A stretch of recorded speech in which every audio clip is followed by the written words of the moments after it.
Whoa, watch that wide load, Balo. Welcome, everyone. This is WINO Forever the Deeppening. I believe it's episode 65, Sarah, if you're in there. Help me out with that. I think it's 65. I want to welcome our in the Sarah chair. This is Scott Balo. You know him, you love him from the Gunk comment section. He's been on the Gunk boards forever. Scott, do you go back to Stern Fan Network or you come on a little bit after that in PayPal Shed? Honestly, no, I never do those, I never did the whole chat thing or joined any, uh, whatever you call those, the threads Message or board. whatever.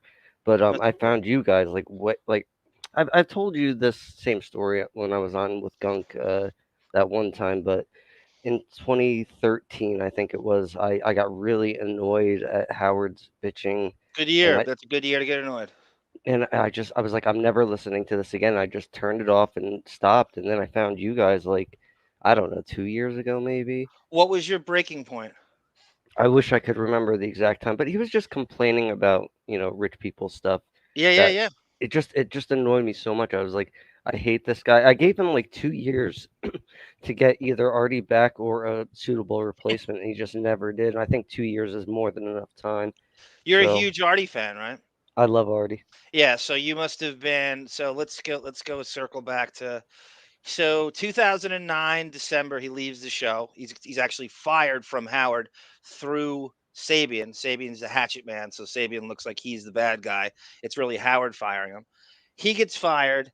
You come back from a long Christmas break, probably took 3 weeks off. They come back January, let's say 4th or 5th of this 2010. You hear no Artie. What are you thinking? Um, I don't even it's very hard to remember as it was happening, but I just thought he was gone for a little while, like to get Uh-huh. himself together or whatever. And then when I realized he just either isn't coming back or, I was like, oh, well, he'll replace him eventually, why wouldn't he? And he Right. just never did, and this show just sucked like immediately. Yeah. And I Yeah. couldn't take it anymore, so I just stopped. And Well, you I realize, never thought there would ever be people that hated him as much as I could. yeah, well, you realize, I mean, we said this on Gunk a million times.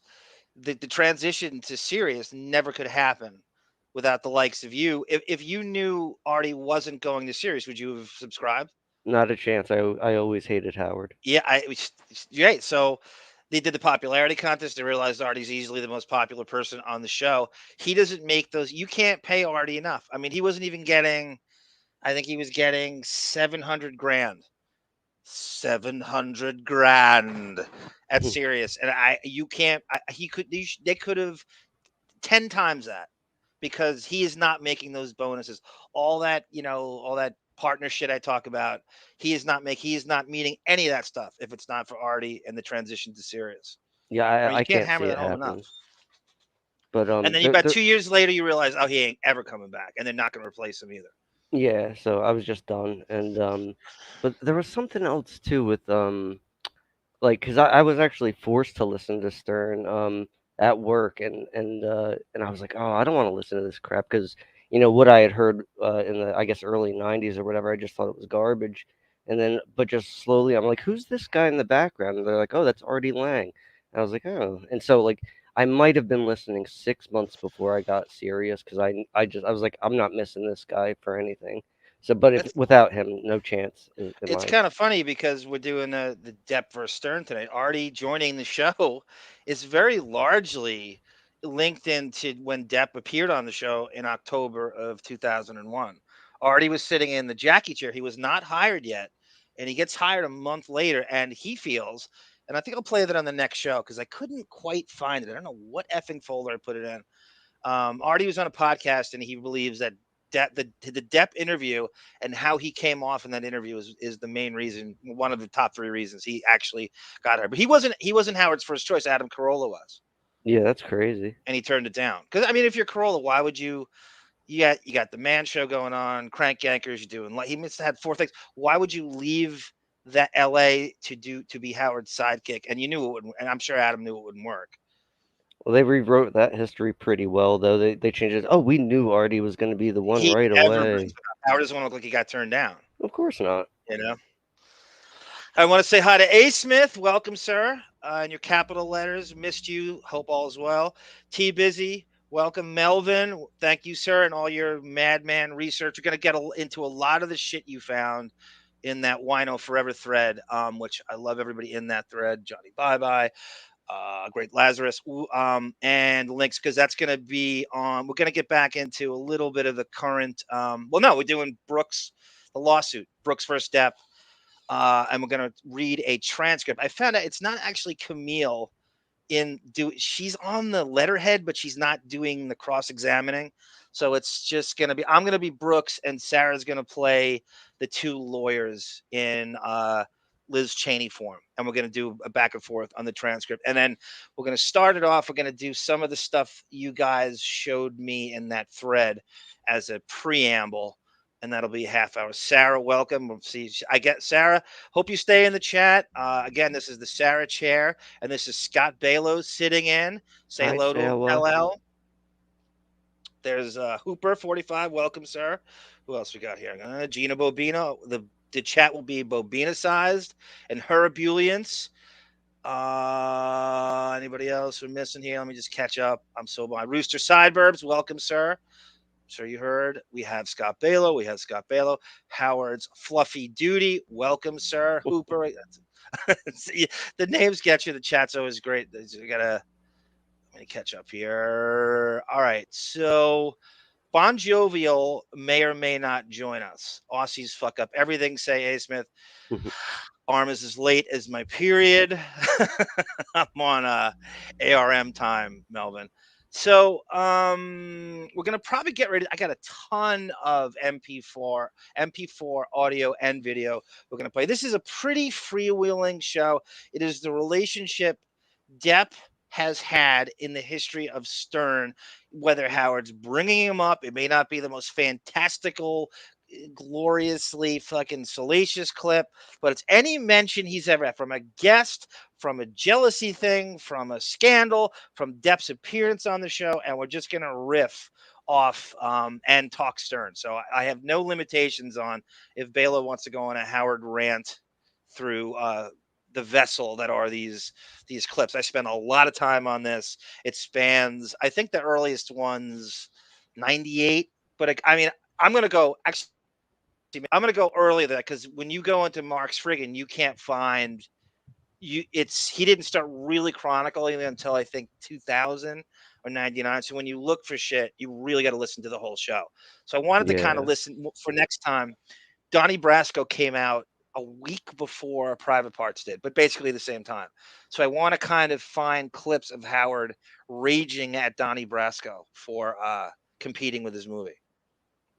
Before And you start the clip real quick, can I play you my favorite part of the trial real briefly? yes, Okay. Michael Walker, you can. Hopefully this comes through. Like, get fucked on set, get fucked with fucking James fucking Franco. Did you hear that? You remember that? The man comes with clips. He's better than Fred Norris. I thought Bon Jovi was going to do that. Yes, that's Elaine Bredehoft. Of course we do. Get fucked with Franco and the drugs and the drugs and the drugs I with almost Marilyn Manson. freaking died when I heard. I didn't hear that during your stream of That's it. their opening statement. That's where I got that from. Oh, it's so good. Did you go back and listen to her opening statement? Um, I don't know. I found it in a clip of like highlights or something, and I almost started crying when I heard that one. Oh, but there was something else too. While you listen, while you think about it, Ben Benjamin's here, and of course the David jokes have already started. Ask David if he comes on. Lincoln was always late to the fourth.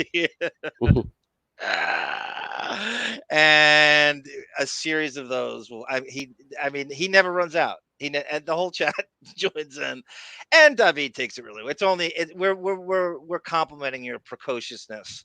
I've never ever seen a 32, 33-year-old be as precocious and know about old school like you. He knows more like than I do, things that should be targeted at my generation that he just has no. It's insane. It is insane. And it took we were all agape when we found out he was only 33.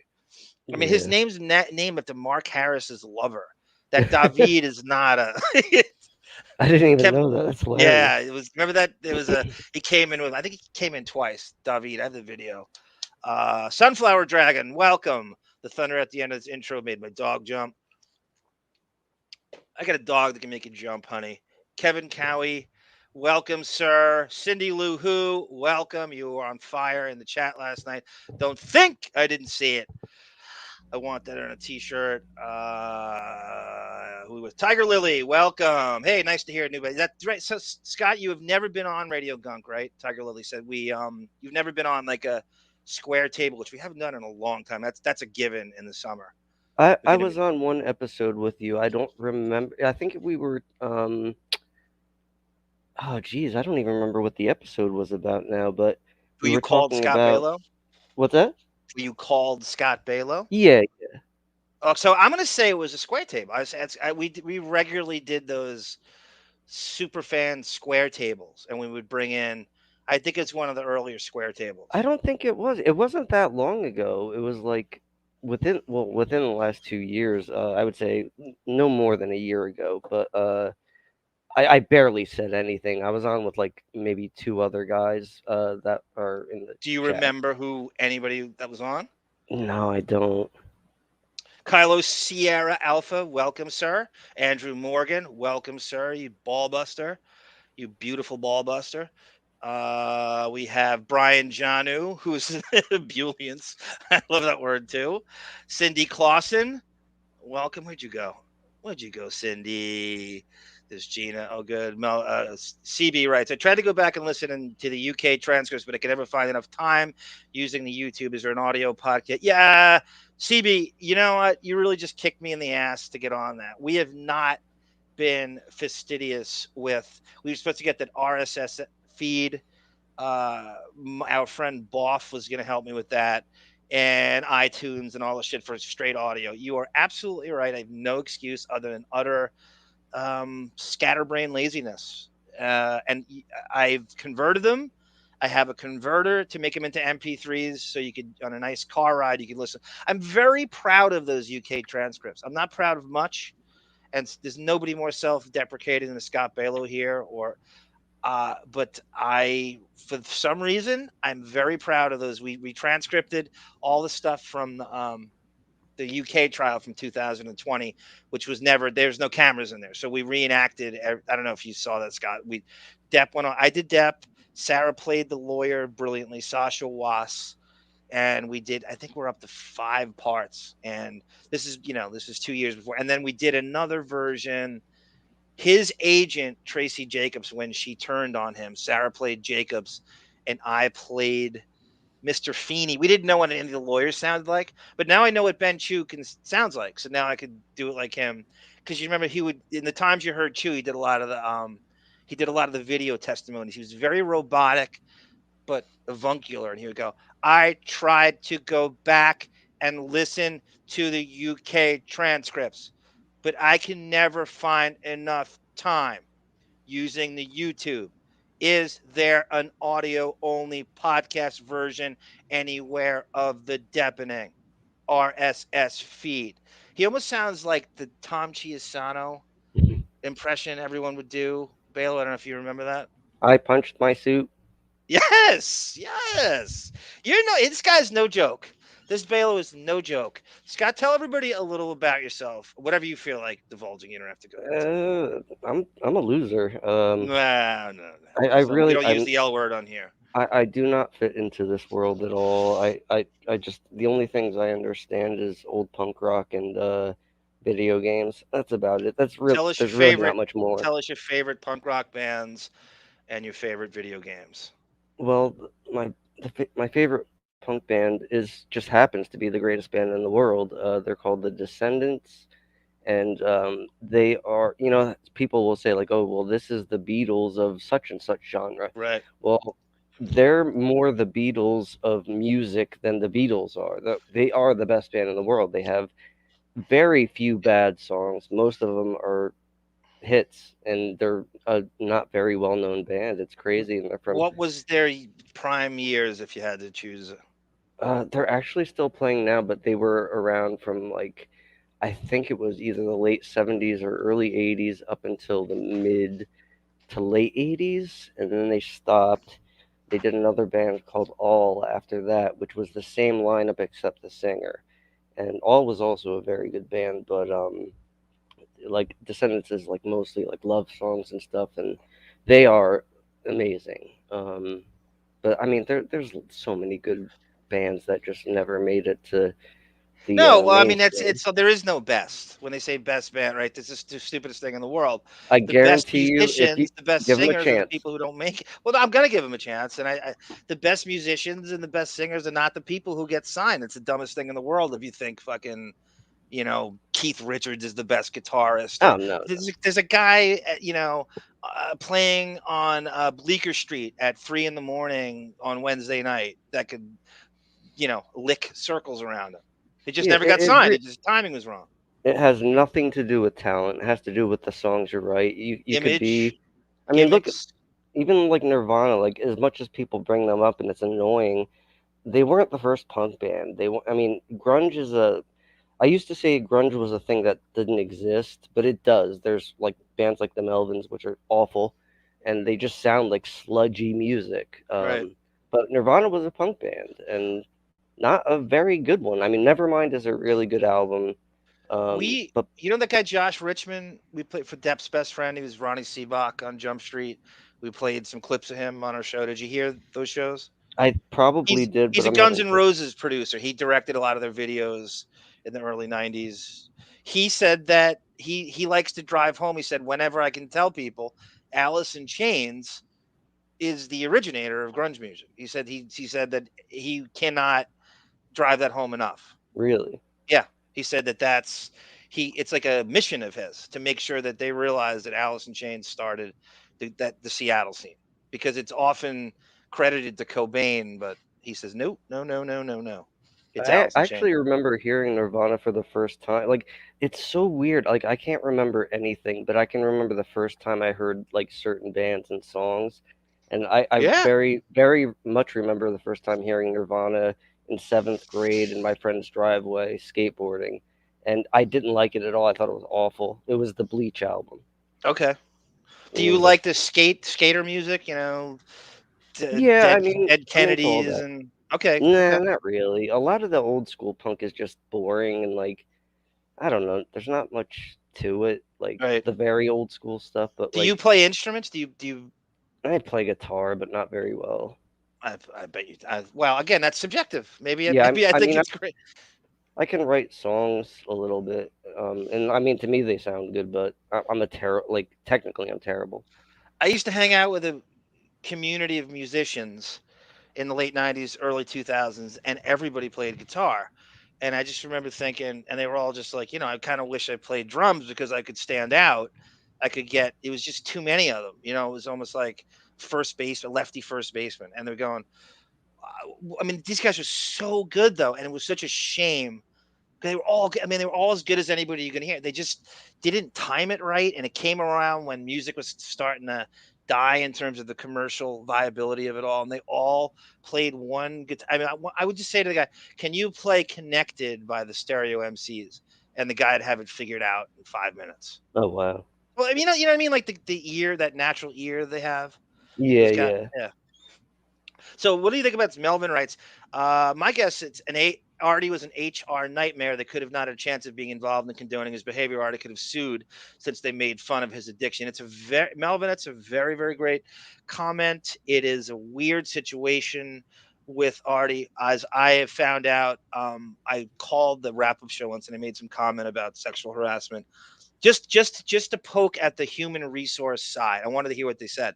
And Gary said to me, we don't have any human resources. We sort of self-police. So that was one of the tips that I thought Howard was a straight up partner, because you just don't they had no accountability. But again, Howard's nightmare is that Artie gets legal and says, you know what, that motherfucker used my derelictions and abuse and demons as to the tune of $4,000 a minute, and I'm the reason they were able to make that transition to serious. Fuck him. I'm lowering the boom legalese wise. Scott, do you agree with that? You know what? I'll tell you what. if you go back and listen to the first couple years of Sirius, you can hear the desperation in Howard's voice to keep Artie going Yeah. and talking Yep. because he's got nothing. You know, like you always say, he has no life experience to Well, draw and the one from. that you care about, he won't talk about because the rich guy 1%er lifestyle is all taboo. And the more celebrity um, gag orders that are literally induced on him, like from Steve Martin to Seinfeld. Remember, he had to call Jessica Seinfeld to get permission to talk about his birthday, I Jerry's don't remember 60th that. birthday. Yeah, it's a good clip. I got to pull that up again. Jerry had a 60th birth. Seinfeld had a 60th birthday somewhere in the Upper West Side. It's a huge celebrity circle jerk, and Howard so badly needed to. I think Beth might have been on the day, and he actually had Beth called Jessica Seinfeld to get permission to talk about the birth because he had a gag order on him. And you heard the stuff with Aniston. Aniston Yeah, and Justin Theroux had an actual gag order on them. that's funny.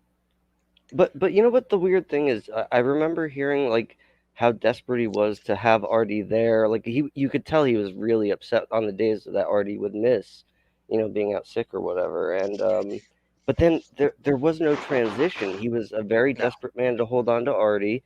Then Artie was gone. There was no like, you know. no, there was no. Well, you're gonna replace now. You could see it when they talk. So we always make fun of the AARP radio and the awful chemistry Howard and Robin actually do have, And Yeah. so you see this, and Howard pauses for 12 seconds.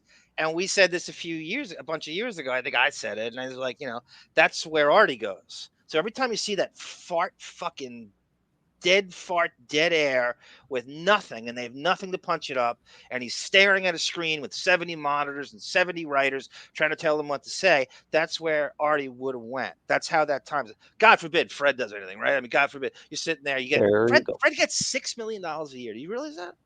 That's crazy. You know what? I will say he earned it up until I don't know 2012 ish. I don't know. That's a great debate. I don't think I if Think you cut out there, bub.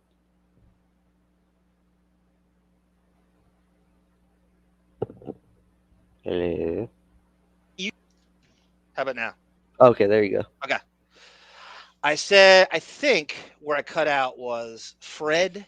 If he disappeared for 2 months, you wouldn't know it, and No, that's the key to.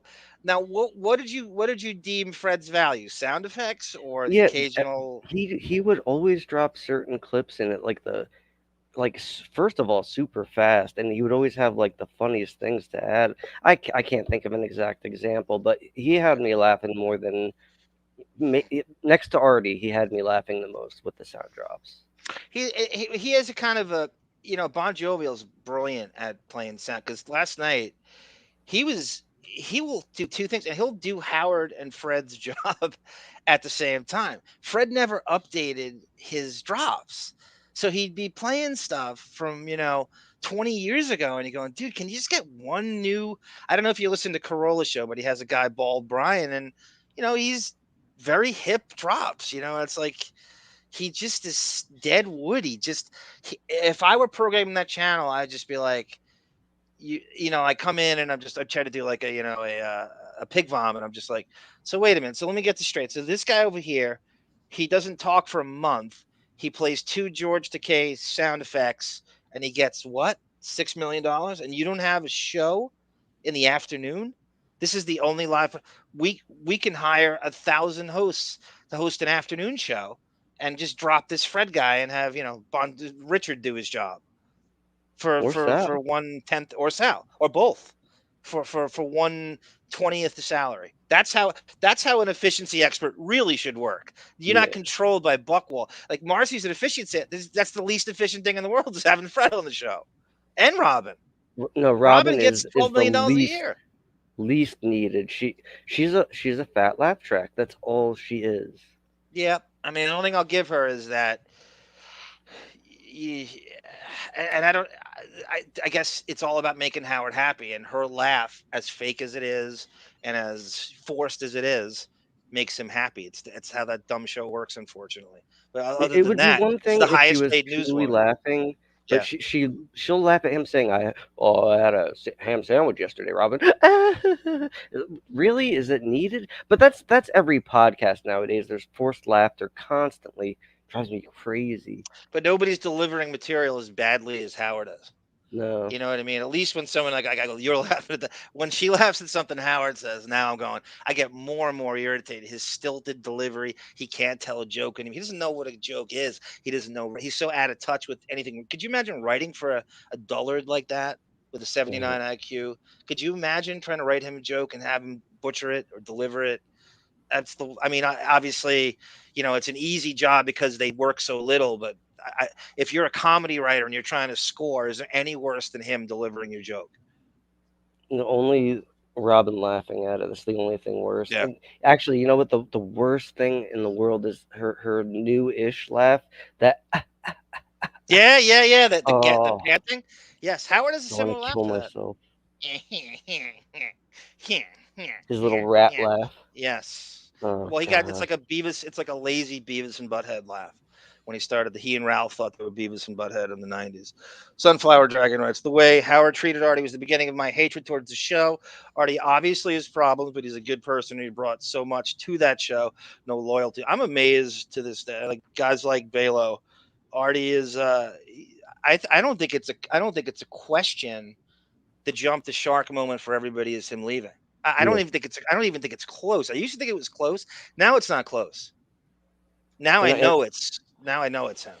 and I've always said too, like it's funny, like they needed each other. The Stern Show needed Artie, but Artie needed the Stern Show because if you listen to his podcasts afterward, he is awful, in 90% of it because he's talking too fast, he's talking too much. He's good in little bursts here and there, but when you get him just running the show, even though his what I'll give you him at his best.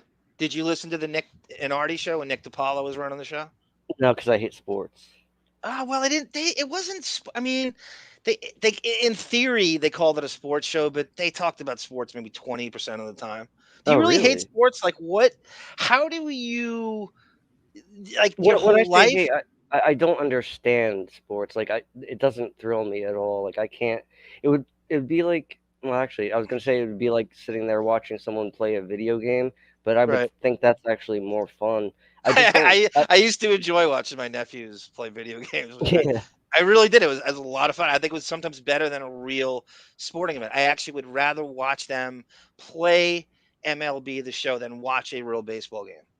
I can tell you everything I know about sports in a couple words. Mookie Wilson, Gary Carter, Daryl Strawberry. You That's see, it. you're a huge alternative rock guy. I thought you were going to say Mookie Blaylock. I don't even know who that is. Oh well, that was my idea. If you and Sarah ever did an alternative rock podcast, you call it Mookie Black because that was Pearl Jam's original name. Oh, okay. He's a point guard from the 90s, pretty much. He played for. He actually got in a huge thing. He killed two people in a drunk driving accident. He went on the wrong side of the road, and he played for the Nets and the Hawks and the Golden State Warriors, and he was played for Oklahoma, and he was a pretty good guard. For some reason, the Pearl Jam was obsessed with him, and they wanted to name the band Mookie Blaylock, and some fucking weird thing happened with the agent. They weren't allowed to, so I don't know. But I thought if you and Sarah did a podcast, let's let's fulfill the Mookie Blaylock name and call it that. I actually hate Pearl Jam too.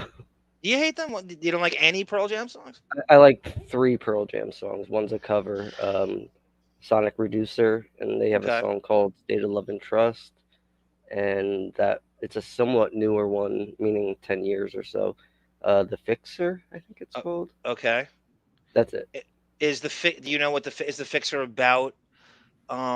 Like a Mike Ehrmantraut, some dude who just fixes your problems, or has it got some other hidden me? Sarah knows everything about Pearl Jam, like Really, ridiculous. She knows every song meaning, where it derived from, Eddie Vedder's biography. I mean, she knows where they all live now. Insane. does she know the song "Jeremy Spoke"?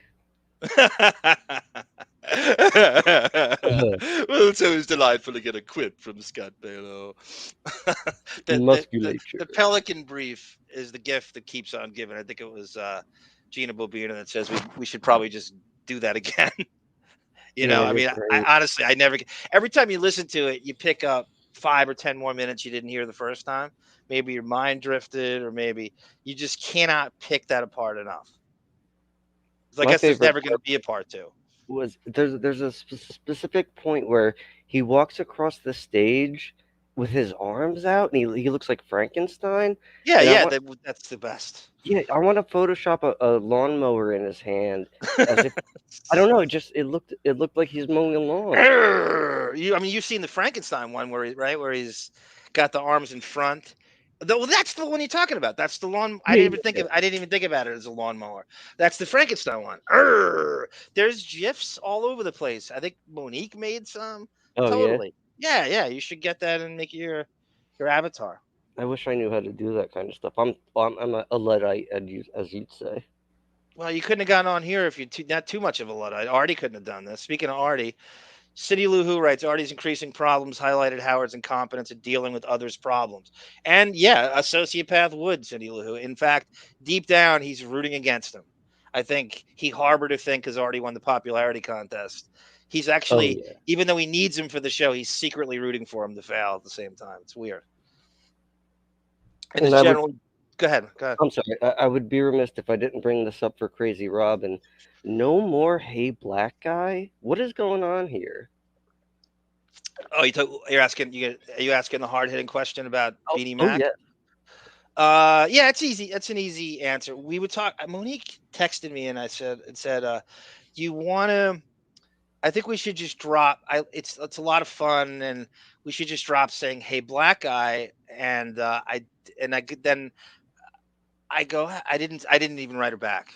I'm like, well, I'm trying to figure. I'm like, what is she talking about? What is this?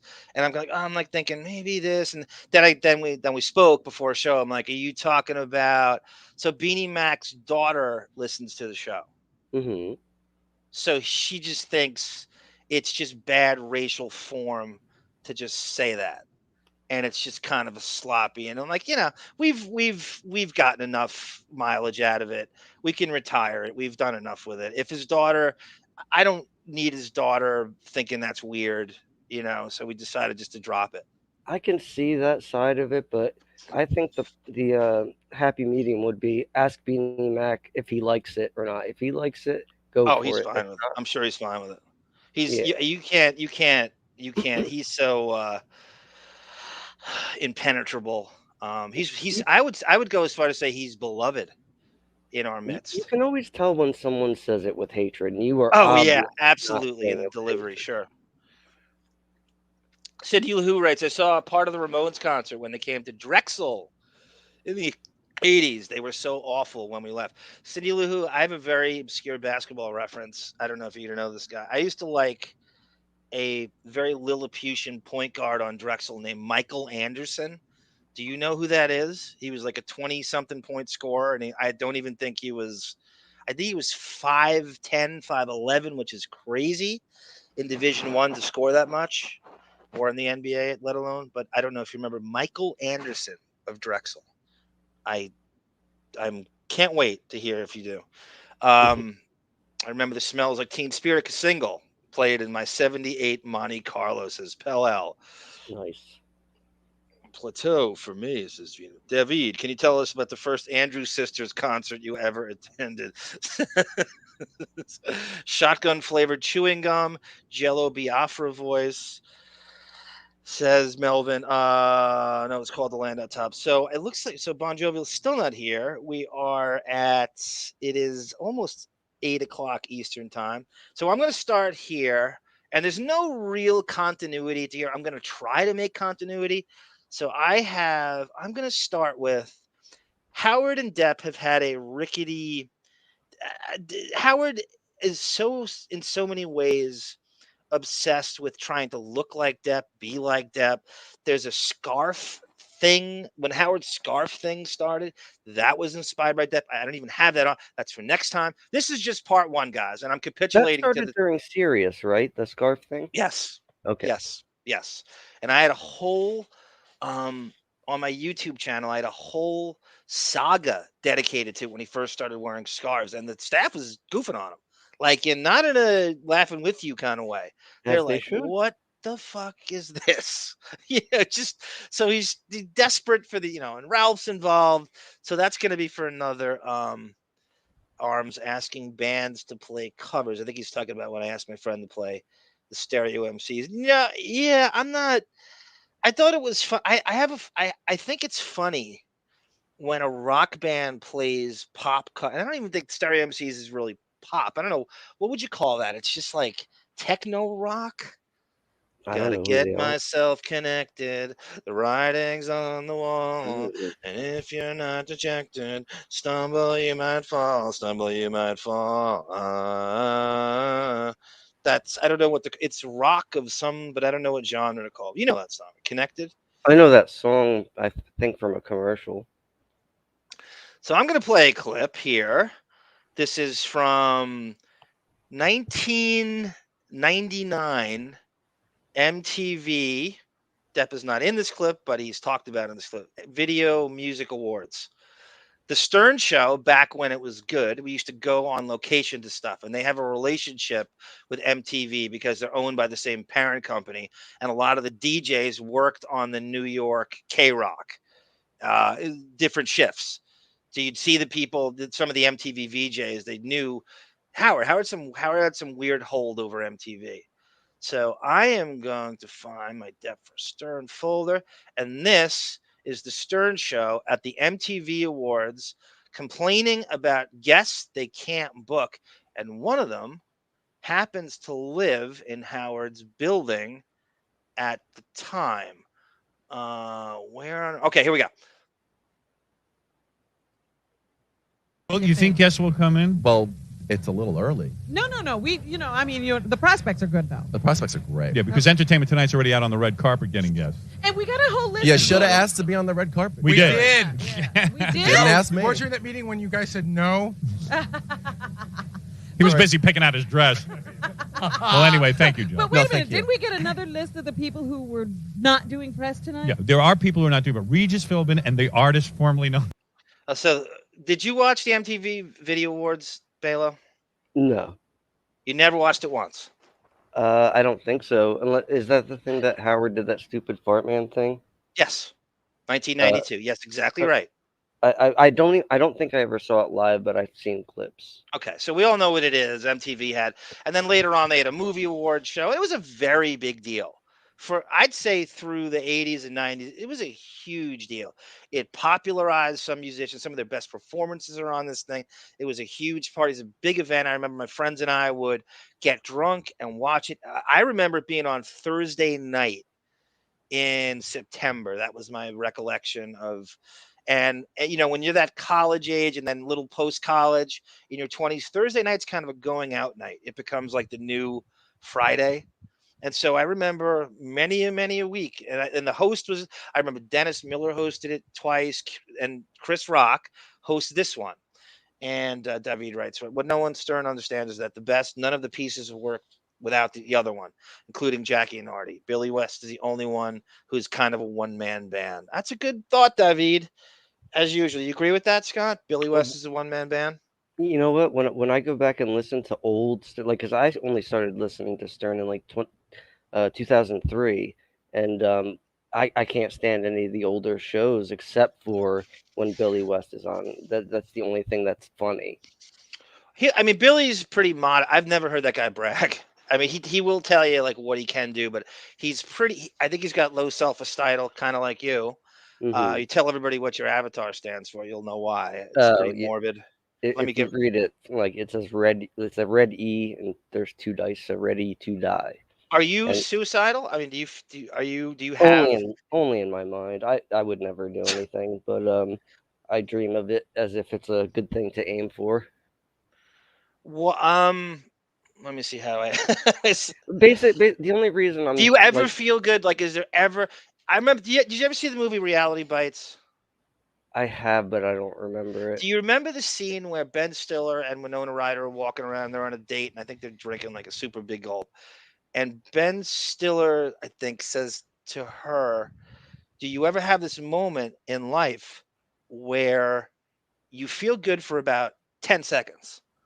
And you go, "Why do I feel it? Why do I feel this is crazy?" And then it just goes away. Like you overanalyze it, and it seems that 10 seconds is too much, and you can't hold on to it, and you just have you ever had one of those where for 20 seconds you're like, you know what?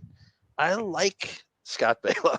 Very rarely. Like, it's really hard, and nobody wants to get into my deep dark thoughts or anything. But Try us, sir. I have moments where I'm okay with, I'm fine with who I am. I'm tired. I think I've seen enough. I think it's time to go. That's I'm just bored. that makes me sad. Isn't there a famous suicide quote that someone said exactly what you're saying?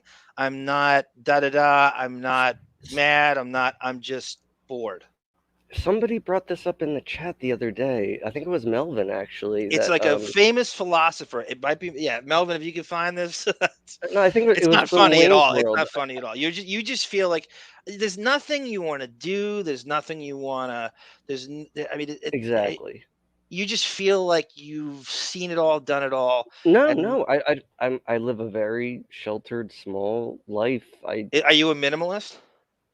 I'm working that way. I don't buy stuff. I have a few things and I'm fine with it, but yeah, I just don't. There's nothing I care about like materialism wise. I What like about the next music. Deppening? Doesn't that keep you alive? The next Thursday or the Believe next? more than you know. Like I very That's a much look great forward to it. compliment. That's the ultimate compliment that somebody could say. I mean, I know, I don't know what I would do without all my hobbies and interests and all the thing. I mean, when you strip me of it, I don't know. I mean, I don't know. I know there have been times where television shows or movies or I remember one time I had a suicidal thought. I said, I can't kill myself until Captain America Winter Soldier comes out. I literally said that. Yeah, So I got one better for you. Back in 2001, when the Nintendo GameCube was coming out, and I was super excited for it, I remember saying it, and my friend laughed his ass off at me. I said, "When the GameCube comes out, I can stop drinking because I'll finally be happy."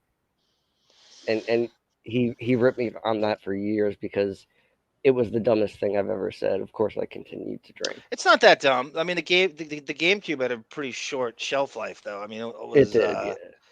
what had a bigger shelf life, that or the Nintendo 64? Ooh, the 64 I think had a longer shelf life, but The the problem game. with those games, they didn't make enough games. No, they They never did. just would come out with like one for every. What was it? Was it PS1 or two that was competing with GameCube? Yeah, PS1 was competing with the 64, Okay. and they were still using cartridges on the 64, so that's why it was more expensive. It was a clusterfuck. They should have gone with discs, but they didn't want the load times. But the GameCube was competing with the PS2, and they used regular DVDs instead of these mini DVDs. Oh, So I remember those. Yeah, yeah, little. Nintendo always makes the wrong move when it comes to hardware. Yep. They usually so the only thing Nintendo does that's smart, and I don't think it's good. I hate this, is they buy up like exclusive rights to something so you can't find it on the other system, and they're the only Well, ones that have it. So they actually, force you to they buy it make just for the those one game. games. Like they're the only ones that make good games for their system, so everybody buys all the other games on the competing systems. It's a weird thing, but even Nintendo's not Nintendo anymore. They haven't made a great game, Well, with yeah, exception to Metroid. I think they're stubborn. They refuse to capitulate to what Sony and Xbox does, the PlayStation and Xbox does. And they try to do their, and they just can't. They just don't produce enough games, and they're just going to get trounced every time. Mm-hmm. And it seems like kiddie, it's not. So like the 20s and 30 somethings and 40 somethings that want to play don't. They just feel almost like a pedophile playing Yeah. Nintendo, saying that you played Nintendo versus the other ones. It's got a bad cachet to it, almost like a. Yeah, but they made their bed with that. They Yeah, oh yeah. marketed to kids, which is, I mean, all their games are like super fun. And they took a stab at making mature rated games. Like there's one called Eternal Darkness, probably one of the best games I've ever played in my life, and Well, that's hardly anybody's ever played it. is it like endless? You know, you just there's no end to it. You just play as long as you want. There's no, like those what is it, Skyrim? Kind of like No, it's that. not. It's actually it's like Resident Evil for the GameCube. Okay, okay, That's like the okay. closest thing. Brian Janu writes, Fred must have saved Howard's life. No, he's a Buckwall client, Brian, even worse. That's how they have this immunity. That's how these guys, Fred and Robin, I mean, they have it was Tracy Millman. We did our first Fred show, and I'm gonna bring it again. We do our second Fred show. Hopefully we do it this summer. Tracy Millman said, and you don't get more transparency than her. Fred is the easiest job on the show. She said if she could be anybody on the Stern show, she would be Fred. That's her wish. She said there's nobody in radio that has an easier job than him. And if she's saying it, you know it's true. Here we go. Friends. And 2 others. Why? 9-inch nails. Here's the list of people who will Okay. not do press, definitely, and not just for us, but for everyone. Okay. The artist. Yeah, that's Prince. I just wish I could see him. And I go, hey Prince, come over here, you big pussy. Your name is Prince. Hey, you midget. Come over here. Now, keep in mind, these are all people Howard is obsessed with and idolizes and would teabag in a second. So you have listen to. So he's already brought up Trent Reznor and 9-inch Nails, who's never. That's Howard's like dream guest. And it's not out of any kind of creative, like he's just that's what a hot topic poser wants to make you think he is like. That's Howard's dream. There's nothing noble about it. And a little midget. you know he never The listened to artist 9 Inch Nails. Not without Ralph in the same room. No. If he wants you to think he listened to it. It's not about knowing he wants to play it. So he just he's going for, and any idiot can see through it, this poser cool factor, which he's never had and never will have. And when you start doing this shit in your 40s, it looks even more corny and fucking forced and just ridiculous. Could you imagine in civilian life meeting someone who's just getting into 9-inch nails in their 40s? Just try to translate that into pedestrian civilian life. I couldn't. He's more concerned with the perception of what he Yes. is rather than what he is. It's the worst kind. We all knew kids like that in high school. If you want to go back to high school, these kids who just had they couldn't form their own identity. They couldn't stay true to who they were. And I understand the peer pressures of Hollywood.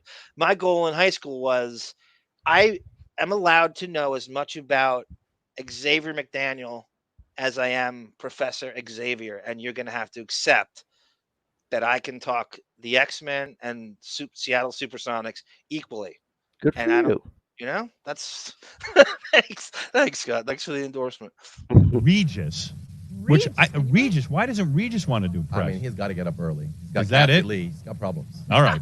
Yeah. Regis lives in Howard's building. We all know that, right? He lives in West 67th and Columbus, and Millennium Towers. Regis is the first famous neighbor, I believe. Melvin, I don't know if you want to look this up. I can name a few. Over the years, it's kind of changed. I remember Jim Carrey briefly lived there. I met Harvey Levin lived there. Regis and Joy, Marv Albert,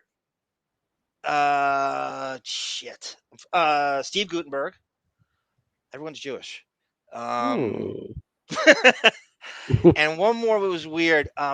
Jolie Fisher, Carrie Fisher's sister. Good looking broad. She was on Howard's show once promoting that sitcom she did with Brad Garrett, and she let it slip she lived in the same building. He goes, Howard, they could have dinner together. He's like, I don't know what you're talking about. He just tried to change the subject. But I know I'm forgetting some people, but that's pretty good. That's good. What I rattled off the top of my head. Robin is Howard's My Buddy Pillow. Yeah, she won't put on a bra. That's true. By the way, you might put on a bra with that outfit, Joe. Your nipples are protruding. Right. Notice Joe is doing press, but the artist and Regis won't do press. The artist, Johnny Depp, Regis Philbin, and 9-inch Nails. Trent Reznor will not do press. Fine Chug, welcome. Haven't listened to a full show since Arty left. Good for you, Fine Chug. I'm always jealous. That's great. Belo's very similar to you. And that's the most similar thing I hear to people that stop listening. When Artie left, is nothing close to it, in my opinion. Rude's Ghost, yeah, it's a tough position. Imagine being hip hop or an air horn. Rude's Ghost is a new. We welcome, sir. Is that David Stern in your avatar, or who is that in your avatar, sir? It's not David Stern. Is it? Oh, I can't get it. He looks so familiar though. Car horns. Okay, so now the MTV VMAs in 1999, they get a list. The Stern Show got a list of celebrities who aren't doing press. And so everyone's a little too cool for school. And oddly enough, it's Prince, Depp, and Trent Reznor. And all these guys have a bit of a, I guess you could say, like aloof, cool factor. Now Depp is plays ball immensely. Now he used to be dodgy interview wise. He used to be very difficult to get in any kind of talk show setting. It was I mean, he did stuff. I mean, I could rattle him off forever. He did Rosie O'Donnell. He did the Tonight Show. He did so. He actually did Regis and Joy once, but that was during Jump Street. Or no, I'm sorry, Betty and Judy's promoting. But Depp was very difficult. He was someone they really chased after to get to do a talk show. But those guys, Prince and Trent Reznor, I don't think I've ever seen. Trent Reznor has been interviewed. Has he ever been on like a traditional talk show? Bailey, you have any idea? I wouldn't know, but I would assume yes, just because of how big they were. I never got their music. I liked one song off. Well, Couldn't even tell you what it was. Sarah set me straight that Trent Reznor is actually like a super. Isn't he a bit like Prince, where he plays like 5 or 6 instruments? I Oh, didn't I realize don't that. know. I thought he just sat there on a keyboard and did the digitronic shit in the studio. I didn't realize he was like a multifaceted, like, played tons of instruments. Everything I know about him is from a documentary. I think that's Sound City or something. Did you ever see that? See what? Sound City? No. You must watch it. It's a really good documentary about the place that they recorded Nevermind, as well as many other huge What year albums. did it come out? I want to say 2007, but I'm Okay. not sure. But Where would I it's see amazing. it now? I'm sure it's on YouTube for free. Yeah, that could be. Yeah, it could be one of those things that's just floating around with they don't worry about copyright and shit. I will check it out totally. If you can't find it, just let me know, because I'll tell you a place that you could find absolutely everything for free. Shunyata. Once again, I want to remind everybody we are with Scott Balow, who has done the Radio Gunk podcast once in a square table fashion, I believe. If I'm to guess, I'd say 5 years ago. No, not that long. 2017. Okay, so it's 4 years ago. No, like 2. We haven't done a ton of roundtables in a long time. I don't It's think it been a was a while. round table. I think it was just some weird one-off where Mo had a couple of Oh, you did a randos on. one-on-one with her. No. It was me and like maybe 2 other fans came in. Okay. I think you were there too, though. I know I was there. I must have been there. There's no way. I remember you said in the beginning that I sounded like the dude from Damone from Fast Times. Classic Arm. I said that. You do sound. Does he sound like Mike Damone? Not as much Little this time. brother. Not as much this time. Mike, oh man, that is vintage Arm. Earth, Wind, and Fire. Little brother. That's good. Do you know that that actor was on Jump Street twice? Oh, that's awesome. Yeah, I got to show when we do the Jump Street series. I'll show he was on. He played. I don't think it was the same character though. He played a cop twice, but I don't think it was the same. That show is so lazy with their actors. They'd have a guy on an episode, and then 3 episodes later, who would play something different. Like, you're not supposed to know that's Jason Priest. It's so patronizing, but somehow they got away with it. They actually had whoever that actor's name is. They had him on Opie and Anthony once. And Yeah, Anthony I think I remember that. Anthony's Yeah. obsessed with. He thinks he was in Fast Times at Ridgemont High. Yeah, and Anthony kept doing the voice to him. It was pretty Yeah. funny. What's the big line? Is something like, "You got to." I want you to do it. You got any iced tea? Oh, well, is that it? Okay. That's You all he got says. any- Remember, he says it to Robert Romanus. Robert You got any Romanus. iced tea? I don't know. I can't do voices. Vintage vet. You want to know how old he is now? This is gonna make you feel like shit. 55. No, go higher. 65. Almost 66. Wow. That's 66. Mike Damone, the high school iced tea mom, is 66. That's Oh, that's crazy. crazy. See, I don't want to depress you. We're here to lift you up. That's not Shunyata. Depp's lawyer Adam Waldman is now in Australia, apparently. The doggy Australian case is in the news for the past couple of days. I saw that, Shunyata. We're going to talk about that on the weekend. I guess Waldman's allowed to go after her in Australia. He's been banned from so many lawsuits. I don't understand what he can and cannot do. I guess it's okay. I guess he's working on having her indicted in Australia. I don't know how she slipped that because it is. I see. This is where you need Bon Jovial because it's a huge felony. The dog. The dog smuggling thing. Yeah. Yeah, that was we forget about that. It's endless. The fucking shit with these two. It's endless. The Dude, Rocky Brooks cause, and Depp's got sued by his bodyguards for making them mule cocaine for him. dude, before watching the Deappening stream, I didn't know who Amber Heard was. Now I know like all these people's names. It's crazy. You and G Canada paid us the ultimate compliment. G Canada says all his pop culture comes from this stuff, like this and Radio Gunk. Yeah, doesn't it's know. just about the same with me. Like I find celebrity suck ass-ing to be a weird thing. Like I'm not like, being a dick to you because I find it fascinating how much you I love think Depp. we're educating people, though. I think you learn stuff on here, right? To some extent. Yeah, it's interesting. Like if I was to pick a celebrity to be friends with, it probably would be Johnny Depp because he seems the most genuine, but I think they're all big I fat bet you'd phonies. have a great conversation with him about obscure punk music. His original band was what they were going for, the Kids. And by Really? the way, it was spelled KYDS in Florida, and that was going for that sound. I think he's got like an encyclopedic knowledge of Are they obscure a punk well-known bands. band? Because that sounds really familiar. No, there's so many names like that.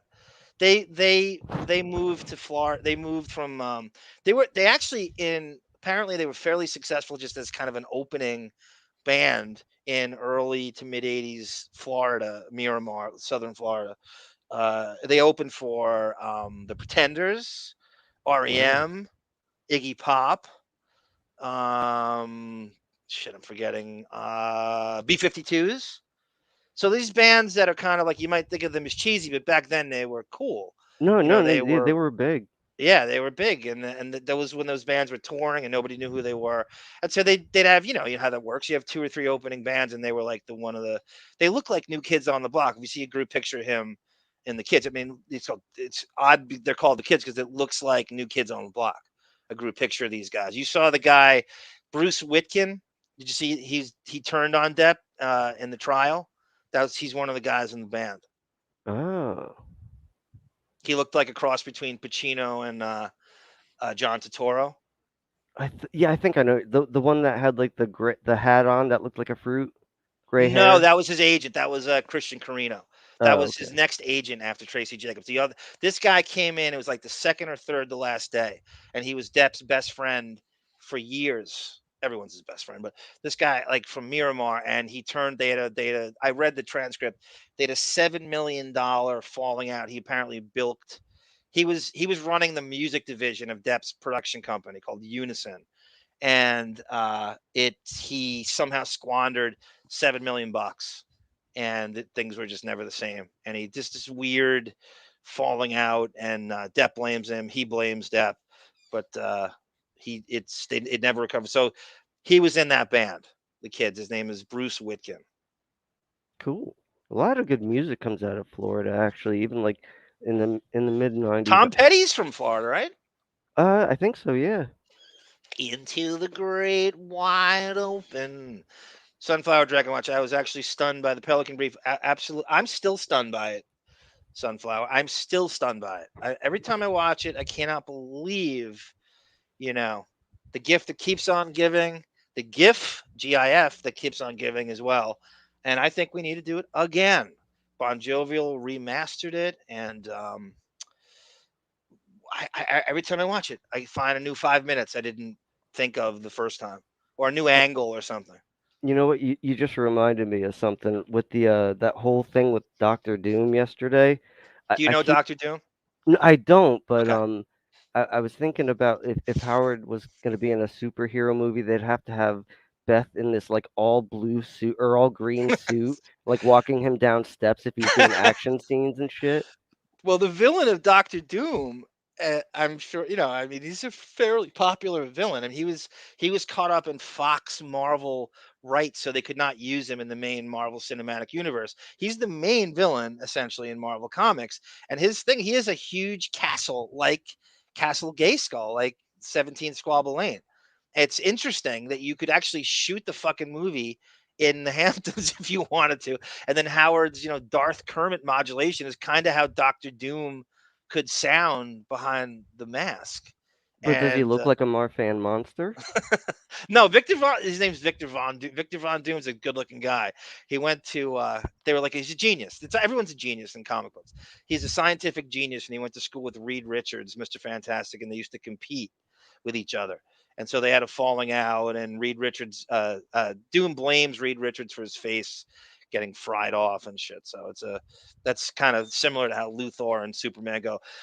But Doctor Doom is a very, very favorite of mine, and the only thing that could make that movie worse than what Fox did to it was putting Howard into it. But I think it's going to be like my prediction is it's going to be he's going to interview like John Krasinski playing Mr. Fantastic at Sirius Studios, and Sirius is going to. I think it's a Sirius promotion too, so they're going to have the big fat Sirius sign on the back, and it's going to be like a 2-minute thing, and he's going to make it look like it is, this shit is Orson Welles. I mean, this thing is going to be, this is Russell Crowe shit, and he will not give him something to talk about, makes him feel like he's relevant. But unfortunately, Howard has too many of this Generation X super fans that are now deployed into positions of power in pop culture that hire him thinking he's relevant to try to kiss his ass. Yeah, Kimmel being one of them. I was actually going to say, I think this is him calling in a favor. Why would he be in any huge movie like that? Like, it doesn't There's make sense. nothing in it for Marvel.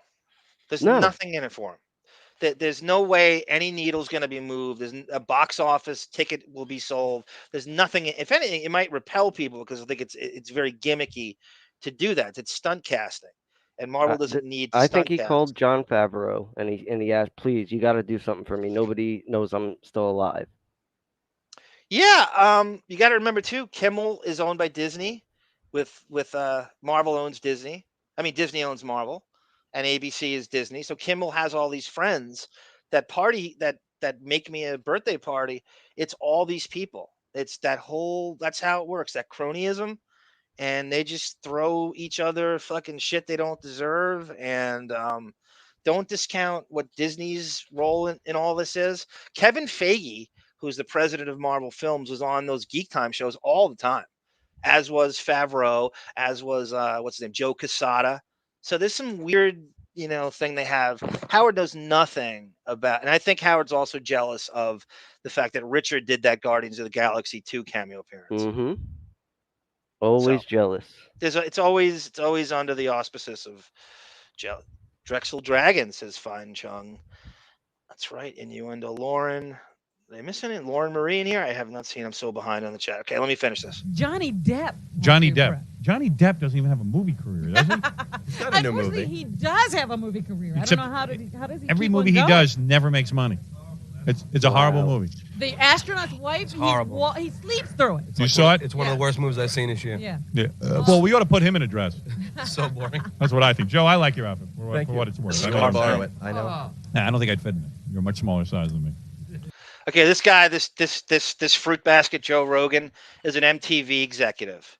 So he's sitting there, and what do they go? They have him dressed in drag, and you wonder if you have any doubt Howard's gay.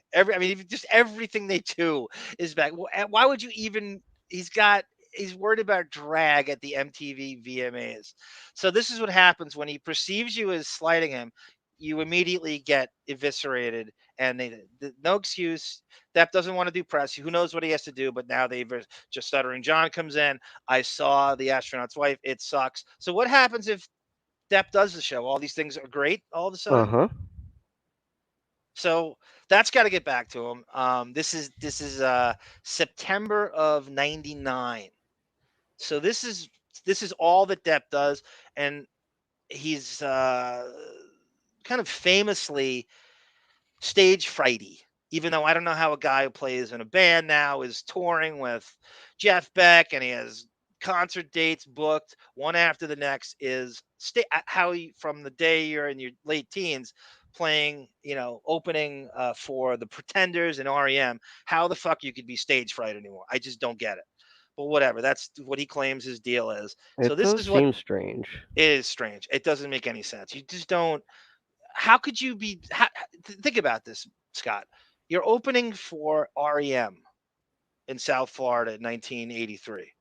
And then you say, 10 years later, you say, oh, I'm stage fright. I can't go up and say, ladies and gentlemen, 9-inch nails. That's all he's got to do. That's all. In the clip you're about to watch, that's all he does. So this is what.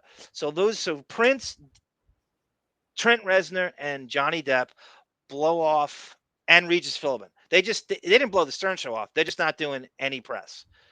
So this is what Depp goes on. Chris Rock is the host, by the way. Chris Rock. Dude, his face looks weird. Chris Rock's face? Yeah.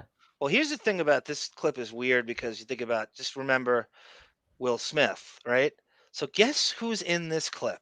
This fucking freaked me out a few hours ago when I made this. It is so crazy how all this stuff comes full circle. Chris Rock's very funny. It's a very funny Johnny Depp joke, which I'm jealous I didn't write.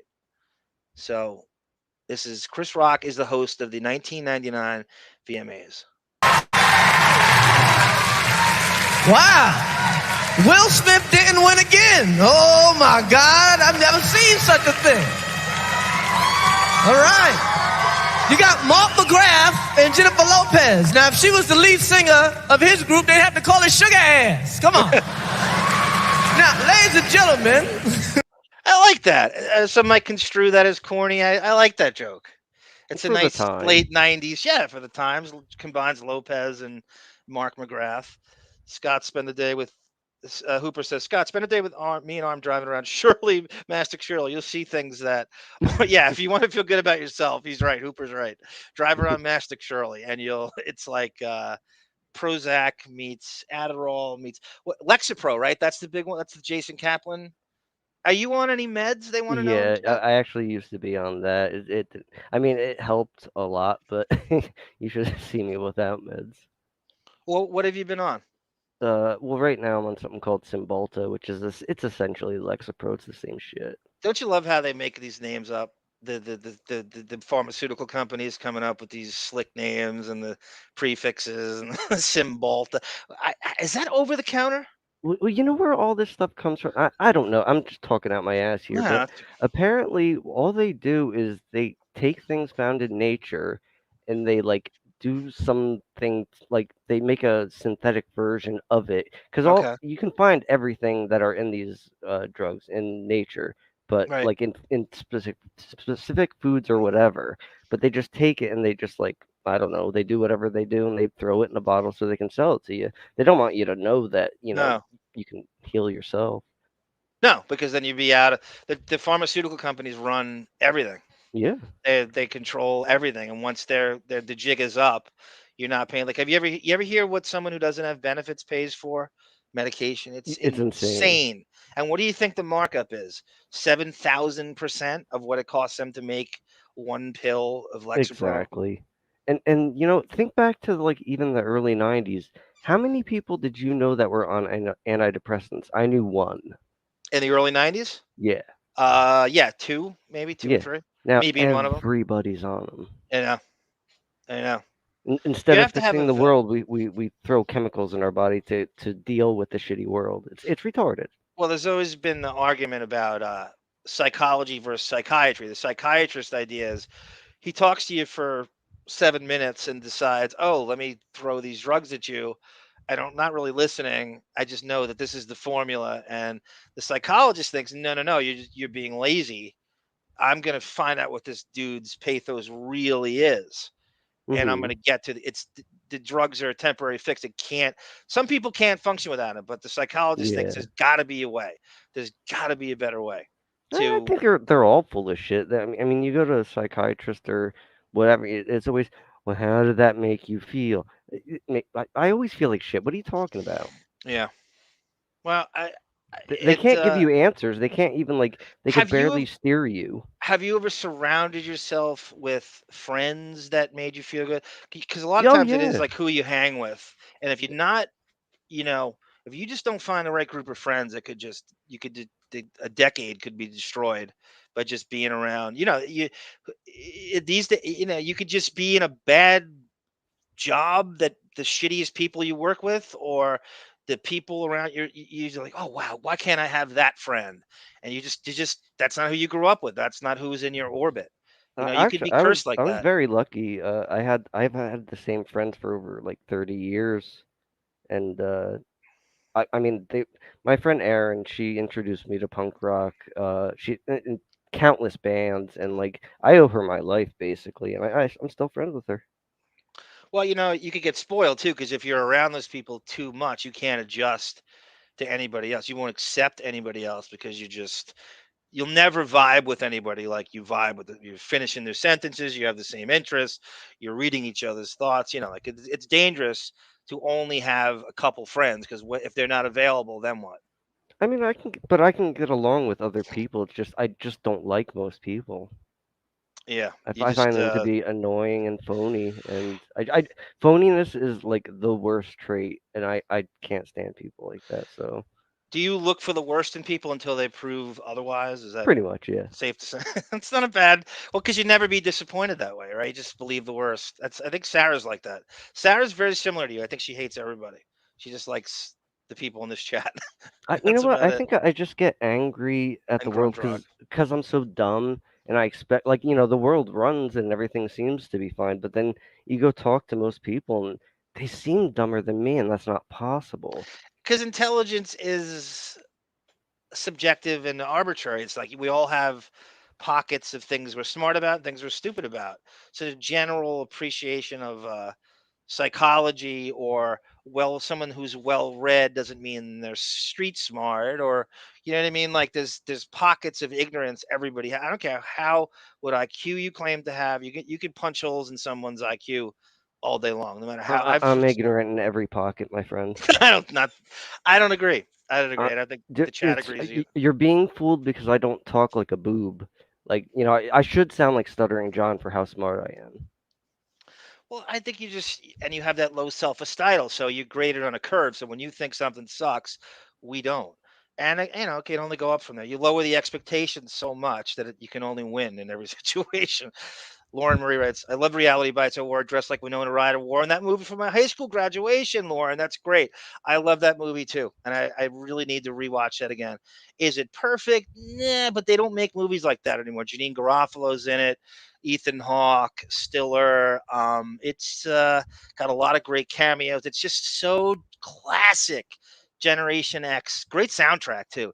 You say I only hear what I want to. That's the Lisa Loeb intro that Ethan Hawke, I think she lived next to him or something in Greenwich Village.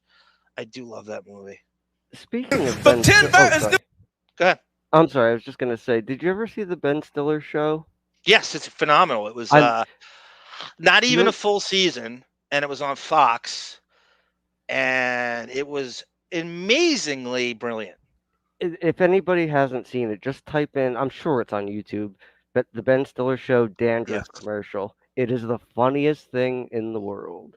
He does a great Bono impression in that. It's just a really, really just balls to the wall, great sketch. It's pre-taped. It's obviously not like Janine Garofalo's in it. Andy Dick. Andy Dick and Odenkirk, right? Isn't Yep. Odenkirk's the fourth one? Yep. So there's four of them, and they just do. It's like I don't think it went more than 10 or 13 episodes, right? It might have been one season. It was on the early days of Fox.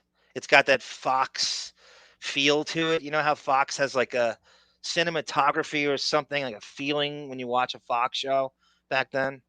Mm-hmm. David writes, discovering Radio Gunk, and now the Deppening has brought a weird experience, a feeling of kinship of a bunch of people. And yeah, shorthand, we all know. David could not have put it any better.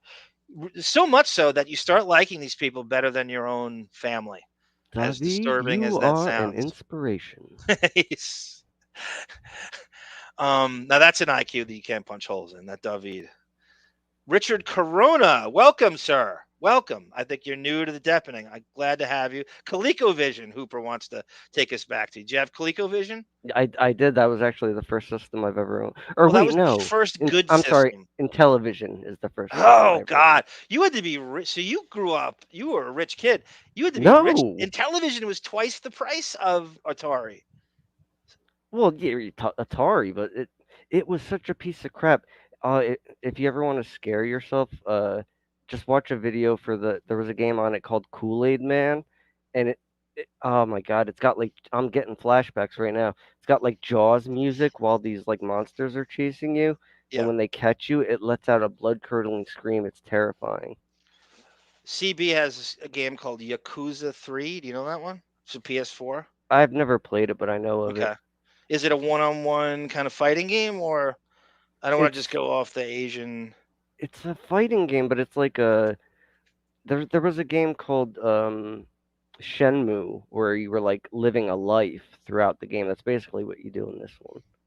Well, I remember as me, you know, sports-wise, Intellivision had amazing sports games for the time.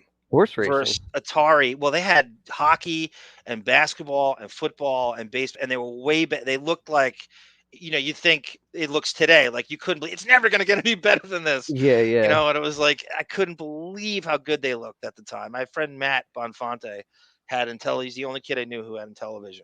And the other one, the next version of that was, you remember the Atari 5200? Not at the time. I don't remember That any of was those. one that only Greg Van Helman had that in my neighborhood, and that was amazing. And I can't remember what I feel like either the next Nintendo came out and that destroyed it, the first Nintendo. Yeah, probably, because I remember there were some Ataris that were basically Nintendo style graphics, but I didn't see them until like years after, you know, the internet came out, I guess. Tiger Lily writes, that's spot on, Scott. There is no Howard. He's a shell, and he fills up whoever the people he wants to be with him. And exactly right. There's this vapid, vacuous, nothing soul. Last video game I played was Mario 3, says Sarah. I don't believe that. I don't know why. I just don't. Rachel Kunter says, welcome to Master. You have any talk radio dirt for us today? Any new Two Masters all over? He knows all the gossip. He knows all the talk radio, all the Howard, Opie, and Anthony adjacent people. He knows everything. He's got an underrated little channel, too, people don't realize. Who does? Two Master. Oh, I've seen him before. Yeah. He's like a real, like, he's like a talk radio news. He breaks all this stuff, and he's just on top. He's in every chat. You cannot go to any Howard or Opie and Anthony adjacent chat and not see Two Master in it at some point. He doesn't hang around long. It's a cameo appearance. He just dips and he's out. Remember Donkey Kong? I got you, Donkey Kong, honey. Except, was it Imus who used to go, well, Donkey Kong, oh, I got my Donkey Kong in my pants. Except it was probably Mario Melvin. The Millennium Towers high-profile residents. Thank you, Melvin. I'm so behind. The Millennium Towers, thank you, Melvin. High-profile residents have included Johnson & Johnson Chairman William Weldon. Who am I? William Weldon over here. E. Al Levy, another, everyone's Jewish. Howard, Regis Philbin, and yes, Alan Alda, who oddly sounds exactly like Howard. I mean, or Howard's trying to sound like him. Which is it, guys? Is Howard trying to sound like Alan Alda? If you listen to Alan Alda in a movie, it's Howard without the compression. The Wonder Boys. We'll play before I know it, I'm playing Wonder Boy on Sega Genesis with Gina Bobina, for Christ's sake. I like Wonder Boy. New movie Sleepy Hollow. Give it up for. Okay, so this is Chris Rock introducing Depp, and look at how uncomfortable he looks as Depp introduces. Who do you think? It all ties together. 9-inch. Didn't win again. Oh my God, I've never seen. But here's the crazy thing about this. Look at who Chris Rock brings up in the audience. Is this not insane? How did this happen? Wow. Will Smith didn't win again. Oh my. Can you believe that, Bela? Will Smith. You know what? I think that whole slap was staged. You think it's staged? Yeah. It looks so weird. It's too It's too mechanical. The way he like flies his head back yeah. and just comes standing like a, I don't know, like a demon, like comes right back in the same spot. It's just odd. All right. Okay, so Sarah, here's the update on Trent Reznor. Sarah says Trent Reznor plays everything except the drums, and for that he uses a drum machine. I did not know that. So that's so it gives me a little more respect for Reznor, who I didn't think much of until because I thought he was just his digitized gimmick, but I guess not. God, I've never seen such a thing. All right. You got Mark McGrath and Jennifer Lopez. Now, if she was the lead singer of his group, they'd have to call her Sugar Ass. Come on. Now, ladies and gentlemen, from Tim Burton's new movie, Sleepy Hollow, give it up for the rich man Skeet Ulrich, Johnny Depp.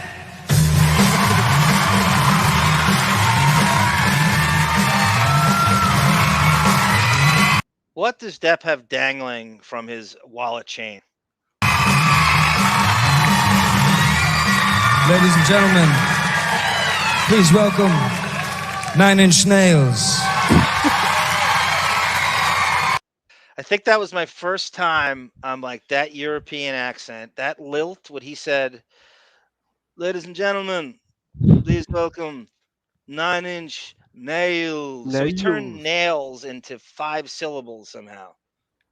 I mean, let's hear that again. I listen to that. Man, Skeet Ulrich. Oh, give it up. How great is that joke? A rich man, Skeet. Do you know who Skeet Ulrich is? No idea. He is a doppelganger. He is an actor who they cast simply because he looks like Johnny Depp. He was in Scream. He was big for about 2 or 3 years. He is a doppelganger. He looks exactly like Johnny Depp. And so right around this time was the prime Skeet Ulrich years. For the rich man, Skeet Ulrich, Johnny Depp.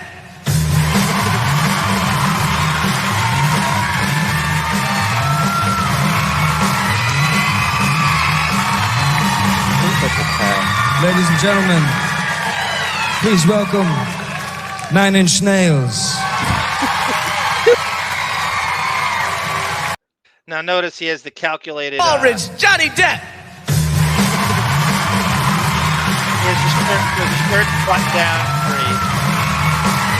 free. Depp is far more calculated than he'll ever lead you to believe, or he'll ever admit to. I would never tuck in my shirt.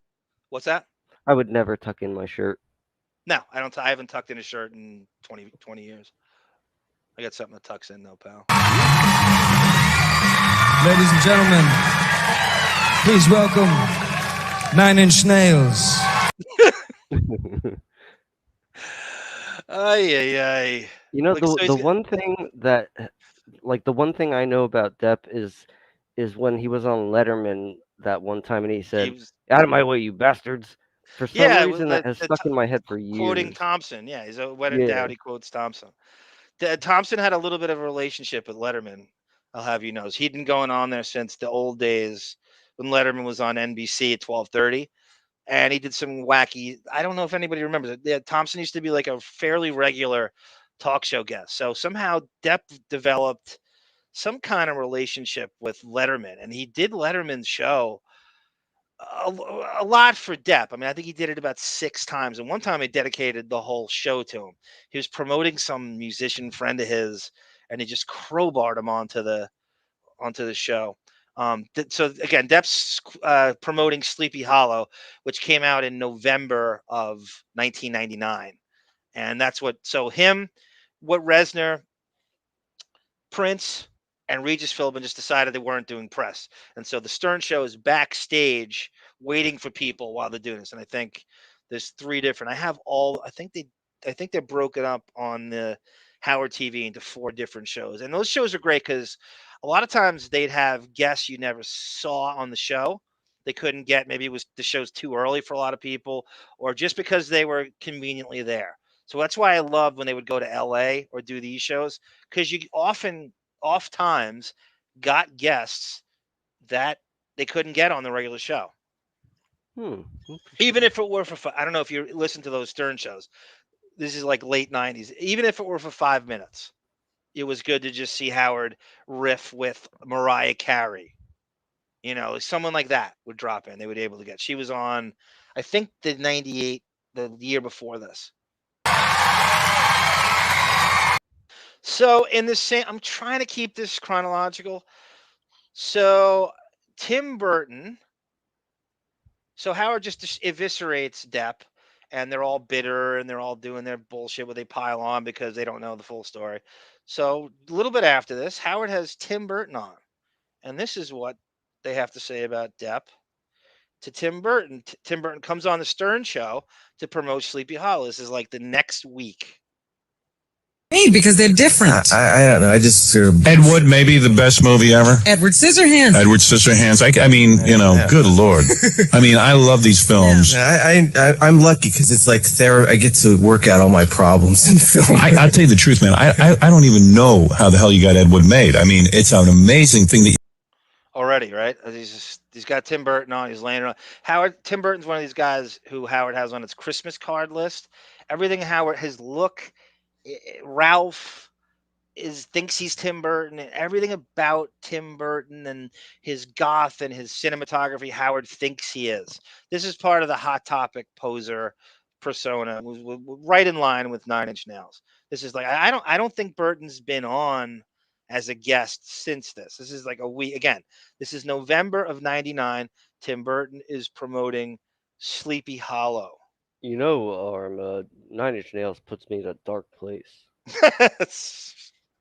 I don't think he says that to Burton in this, but I think he says it every other time. This is the perfect year for that. This is like right after. And I also want to say this, in terms of the Stern timeline, keep in mind, he announces his divorce with Alice, separation, 2 weeks before this.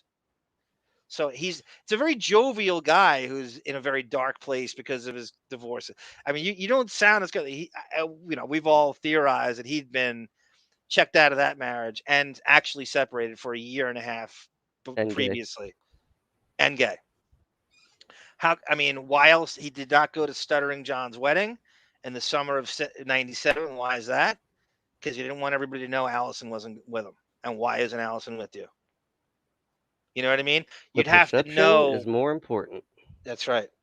Thank you, Sunflower Dragon. Once again, thank you for all your brilliant comments and always being a stalwart poster in both Gunk and the Deppening. So this is Tim Burton, 2 weeks after Howard's separation announcement, promoting Sleepy Hollow in studio, and they're kissing Depp's ass after you just heard them eviscerate him. You got that made. I know. I mean, and this Martin Landau to give such a performance. Did you know he had that in him, or what was going on there? David says next March 10th anniversary of the Pelican Brief. Let's do another anniversary. I didn't realize it was March 10th. Oh, wow. I didn't realize that. Well, the thing I loved about Martin is that he worked with Hitchcock, and then he was also trapped on Gilligan's Island. Right. How much money would Tim Burton make if he charged the Stern show residuals for every time they play Ed Wood clips? Did you like that movie? I didn't get it. I loved it. I loved it. It's about, a bad filmmaker, a delusional bad filmmaker who's really Pollyanna, and he made these horrible science fiction movies, and he's a cross-dresser, and it's just like Hollywood hip legend, and they shot it in black and white. It's really, for me, I think it's brilliant. I get people who don't care about it. It's a weird topic.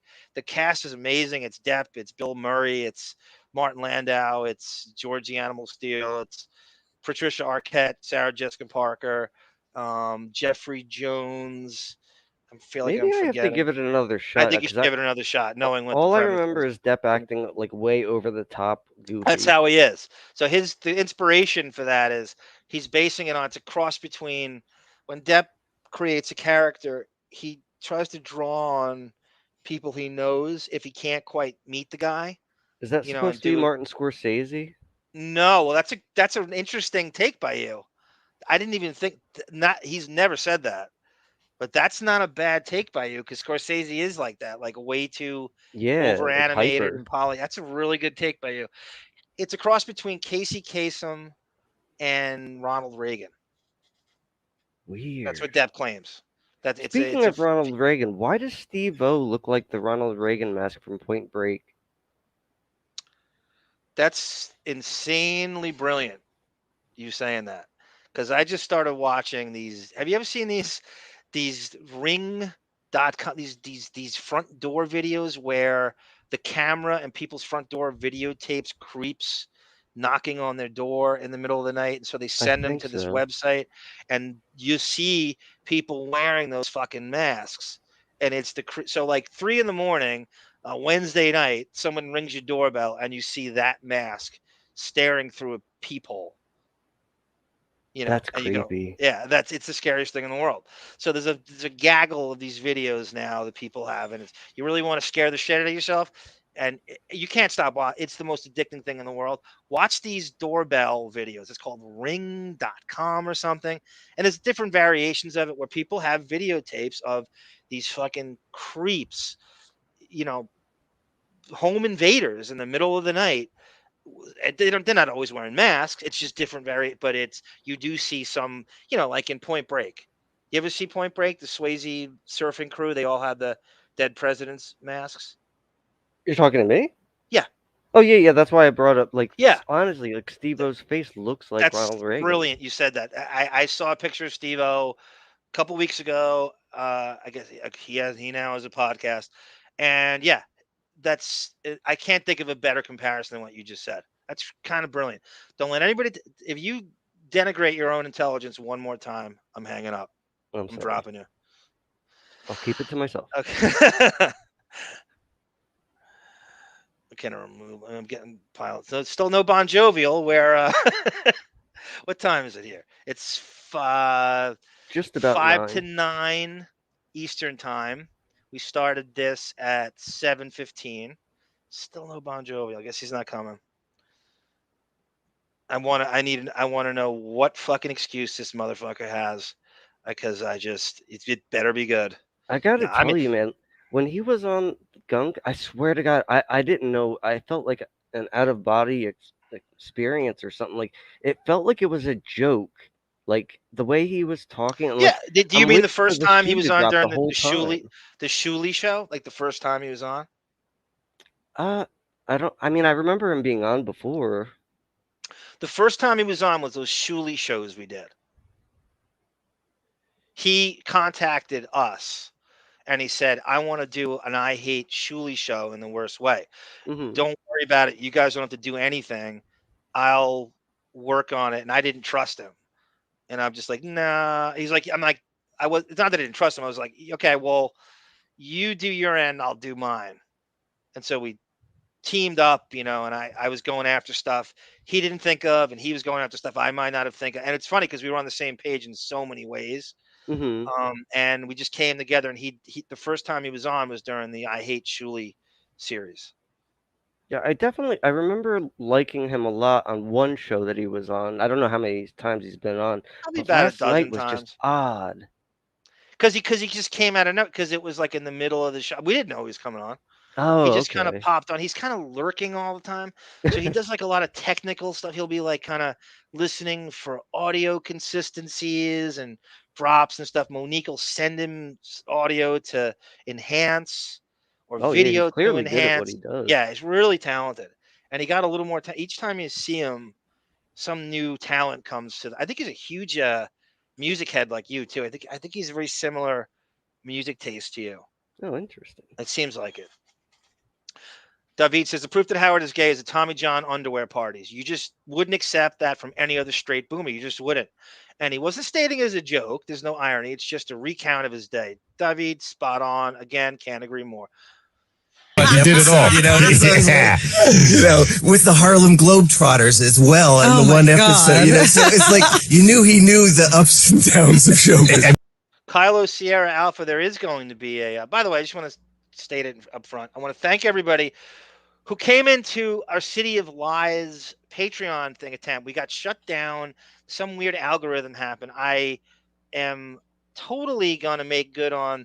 If anybody wants to watch the movie, I will just please DM me at Arm34 on Twitter, or DM me on the Gunk forums, and I will. We're somehow going to do it. I don't know if we can play the whole film while we watch it, but it's you will get the movie, because I appreciate anybody who sat in and everything else. We're going to put on. I think you'll like that. I recently found my 7-hour Chauncey Hayden SEC Howard, the SEC violation saga. So when he got sued by CBS, Chauncey lowered on all the, all the Wall Street violations. And so there was an article on Howard, like the Martha Stewart thing, when she went to jail for insider trading. It's I think it's called the Chauncey Hayden Insider Trading Saga. And it spans from 2005 to 2007. And so Chauncey was on Cavuto, and Chauncey was banned from the show, and he became called the Human Toilet. And I just found that whole thing, so I'm going to put that on Patreon. It was blocked on YouTube. That's the only reason I need to do that. Dude, nothing will ever top your I forget what it's called, but the wig saga with you were talking about it last night. Oh, the hair, the shit. It's the Dr. Bauman, Spencer Coburn. There you go. Yeah. That's all. It's it's good because I'm actually glad I got taken down because I can add stuff to it. So I found the Stuttering John when he infiltrated Howard's private shower and he found like Rogaine shampoo, and which I couldn't believe I found that. And then I have the one what's completely taken out was when the actual staff thought his hair in 2006 during the Revelation show. They cut that out, and I played that clip like 3 times on our show about how the staff thinks his hair is fake. Wow. That you can't find again. So Gary comes and goes, there's something going on with your hair. It's like the part changed, and then all of a sudden it went away, and then it got darker, and then I don't even understand anymore. And then the Howard TV people said I don't know, like they don't see a scalp anymore. It's just really weird. And so Howard, as soon as he says, I swear the life of my kids, it's a lie. Mm-hmm. And so that's going to be added to it too, and a few other things. So it's going to be better. I'm actually glad it got taken down. But what was his whole logic with the what's her face spray painted my head for a week and my fingers would get black, so that's why that doesn't explain what everyone is seeing. But he got out of it. How did he do it? He didn't get out of it. He just never got called. The staff didn't push back, and we never took. I mean, it was such a short clip that I think everybody missed it. Like I think it was Gary Puppet that told me. So I went and I found that, and he just thought like, oh, well, everybody does this. Everybody goes into a chair and has a private hairstylist put, what is it, topics, coloring his hair. And there's like an actual paint.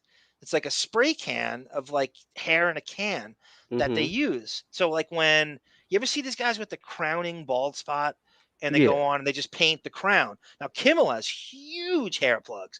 Kimmel's got a bigger wig than fucking. I think when Kimmel goes out to Castle Gayskull over the summer, and the reason Howard has the whole summer off is because Kimmel took the summer off, because Kimmel had the blackface thing, the Karl Malone blackface thing, when all that stuff started to come out. Like, well, why does Kimmel get a pass? And so he got so mortified by it, he just hit the ejector seat, and he did this fake thing now where he is like guest host through the summer. And him and Howard, I think they just get hair plugs together in the fucking summer. I really do. That Karl Malone bit was like one of the only things I remember from the Man Show, and it was so funny. It was funny at the time, right? But now they're trying to be woke guys, and I hate saying the W word, but they brought it upon themselves, and they're like, well, no, we're taking morality advice from Mr. Blackface. Yeah. And then Kimmel's trying to act all high and mighty. He's like, well, I don't blame the fucking neocon right-wing kooks for going after him. And I'm like you're gonna preach. I'm not gonna get preached to by Howard Stern. No. who's Yeah, done, they you know, deserve you to have be a taken blackface collage from him. If Yeah, you're they gonna call deserve someone to a be racist. taken down a peg or two, but Yeah, I'm just definitely. saying Not that from bit was him. funny. He's a Fiberal. I mean, I'm as left wing as anybody. I'm not taking. I don't want him rep. He is not. He's a Learjet Fiberal. His politics are about how it's high school. It's how can I get in with the A list, and I will say anything that gets me to get invited to Clooney's Cancun chalet. I have to go That's look up what a fibril means. it's just like a fake liberal. Okay, It's like a fib. You know, it's gotcha. not. It's not. I don't think it's that popular, is it? I mean, yeah, this guy's seen it all. Yeah. But the best part of being a famous director, aside from the money, aside from the pictures you're Why interested do in, you you go.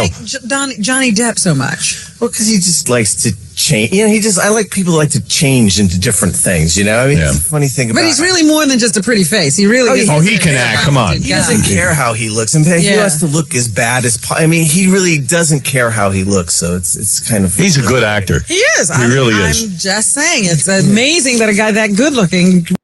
Oh, Howard cares how he looks. Howard cares how Depp looks, and Howard cares how he looks. It's all about that. I don't think Burton has any idea how obsessed with looks Howard is at this point. You know, and at this point, Depp's range is already like pretty insane in a class by itself. Like a guy who can go from Edward Scissorhands to Gilbert Grape to Ed Wood to Donnie Brasco to Hunter S. Thompson. That's pretty amazing. By that point in '99, now he's playing Ichabod Crane in The Sleep. So that's it's still early in his career. He hasn't even had a huge hit, but his range is like insane, and really unparalleled among his peers, especially. Really acts. Yeah. Most of them don't. When you can talk about weird things like like with Ed Wood, you can come up with weird inspirations like a cross between a ventriloquist dummy and a young Ronald Reagan, and kind of make it into something, Cindy Lou Who and Sunflower Dragon, I think, are talking about how great Chris Rock is on the Stern Show. I honestly think we can do a show on Gunk, and if even in the summer filling in, we can do whatever we want. You just do something that's a little bit offbeat or obscure. I think we could do a Chris Rock Howard show. I think he's had enough appearances that were, I hate using the E word, but epic, where he pushed back and broke his balls, that you could turn that into a full show. I really believe that. I would say so. Yeah, he was there. But you know what? I actually, this is already like 6 months ago or something. I put up there was a Richard Simmons compilation like every time he was on, and you guys definitely need to do a show on that because oh my God, there's so much gold in them Thar Hills. Sunflower Dragon. I know you're gonna shit on this. This is Sunflower. This is classic Sunflower Dragon. I know this sounds hippie shit, but I found that going out and getting air with vitamin D and sun every day makes a difference. Also, a schedule. I had a doctor prescribe me Lexapro for a while. That's pretty hard. That's Jason Kaplan territory, Sunflower Dragon. There's no way, right, that fresh air works for you. That's not gonna. I mean, I actually have to take vitamin D in pill form because again, like imagine me off of it, like. Do you find a difference? Vitamin D? Do you think it enhances anything? No, not really. I'm just a miserable cunt. Is it psychological with vitamin D? Like, well, I know I'm taking it, so I probably should feel better. And what I mean, Well, do you ever that's the whole notice? thing. Yeah, it's always I should feel, and I'm always confused. I'm like, I see all these dummies walking around with painted on smiles, and I'm like, why don't I have that? Why I are don't you get so it. happy? I know. Well, you don't want to smile unless it's genuine. I mean, Yeah. there's nothing worse than a Pollyanna, someone who just has no reason. If you're going to be happy, at least qualify it, because you're going to bring it. It is counterproductive for someone who's melancholy. You'll never rise to that mood. You're always going, what is this person so fucking happy about? And I don't mean even to make it sound so glum. I'm fine. I'm just just a miserable cunt. The first step is acknowledging it, I think. But it sounds like you've tried everything. Yeah, I've been like this since I was. Let me put it this way: I've been this way since I was 16, basically, and I'm 45 now. And I just found out a few years back that my nickname was Mr. Burns in high school. Oh my God! And the Think Simpsons about kind how of much of a just started back then. The Simpsons just start was right. it?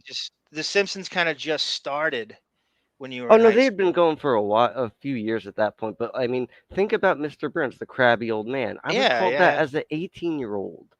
You were never called Mike Damone and all the time. No. Really? Okay, I'm proud of.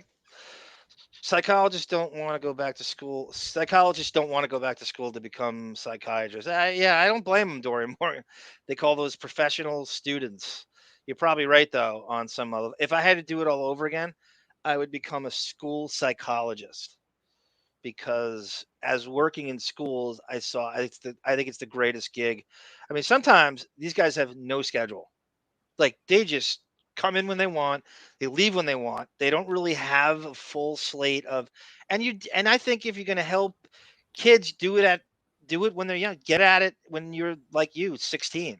You got to get at that when it's early because it's only going to get worse Yeah. as more responsibilities come around. You have a bleaker, bigger brain and outlook on the world. I think I would if had to do it over again, I'd become a school psychologist. It's a really cool gig with a lot of freedom, but there's only one per school, so it's not easy to get, I don't think. But I do remember seeing that. Go, wow, that is. I wish I did that. I don't know. I don't know if it's like because there's only one per school. You could go years and not get hired. And it I don't depends. even If know you if have a we school, you're had working one. in a stable school. You have this like half your time. I mean, you can have days where you just no one knows you're there. Yeah, I don't right? even know where the office was when I was in high school, where the school psychologist was. I don't know where that was. I don't know anyone who saw them. I don't know what they did. I don't know, but they had one. I know they had one. I think you have to have one legally.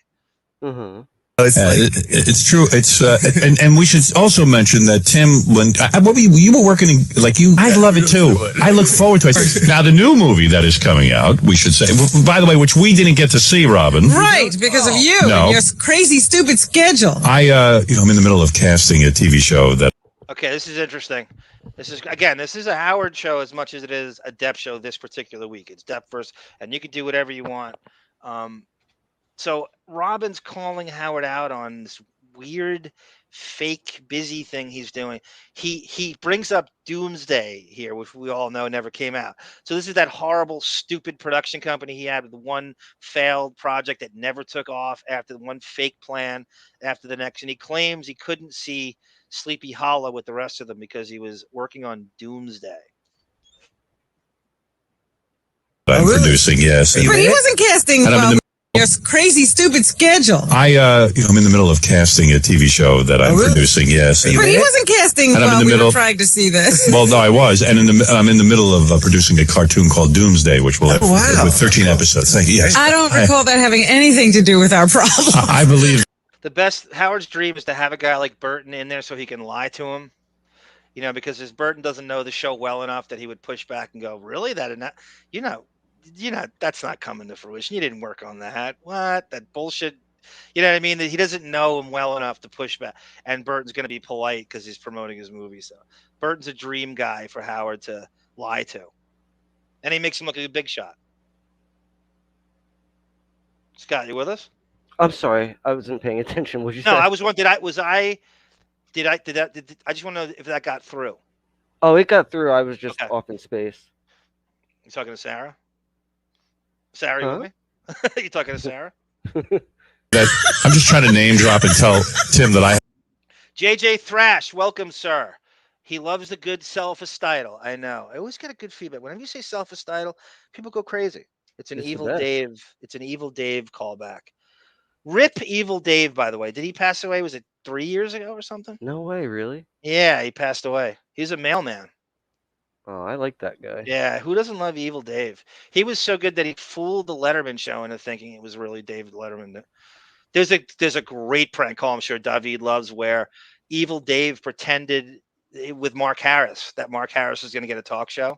Oh, and so they were having meetings. I absolutely love that. I love that. It was a string of really? balls. How big's your wallet?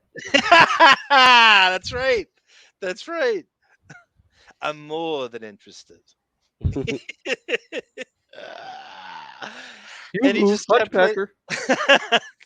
I think was it a series of calls? Vinny Favale, obviously. Vinny Favale set up a relationship with Mark Harris just so he can get on the show more.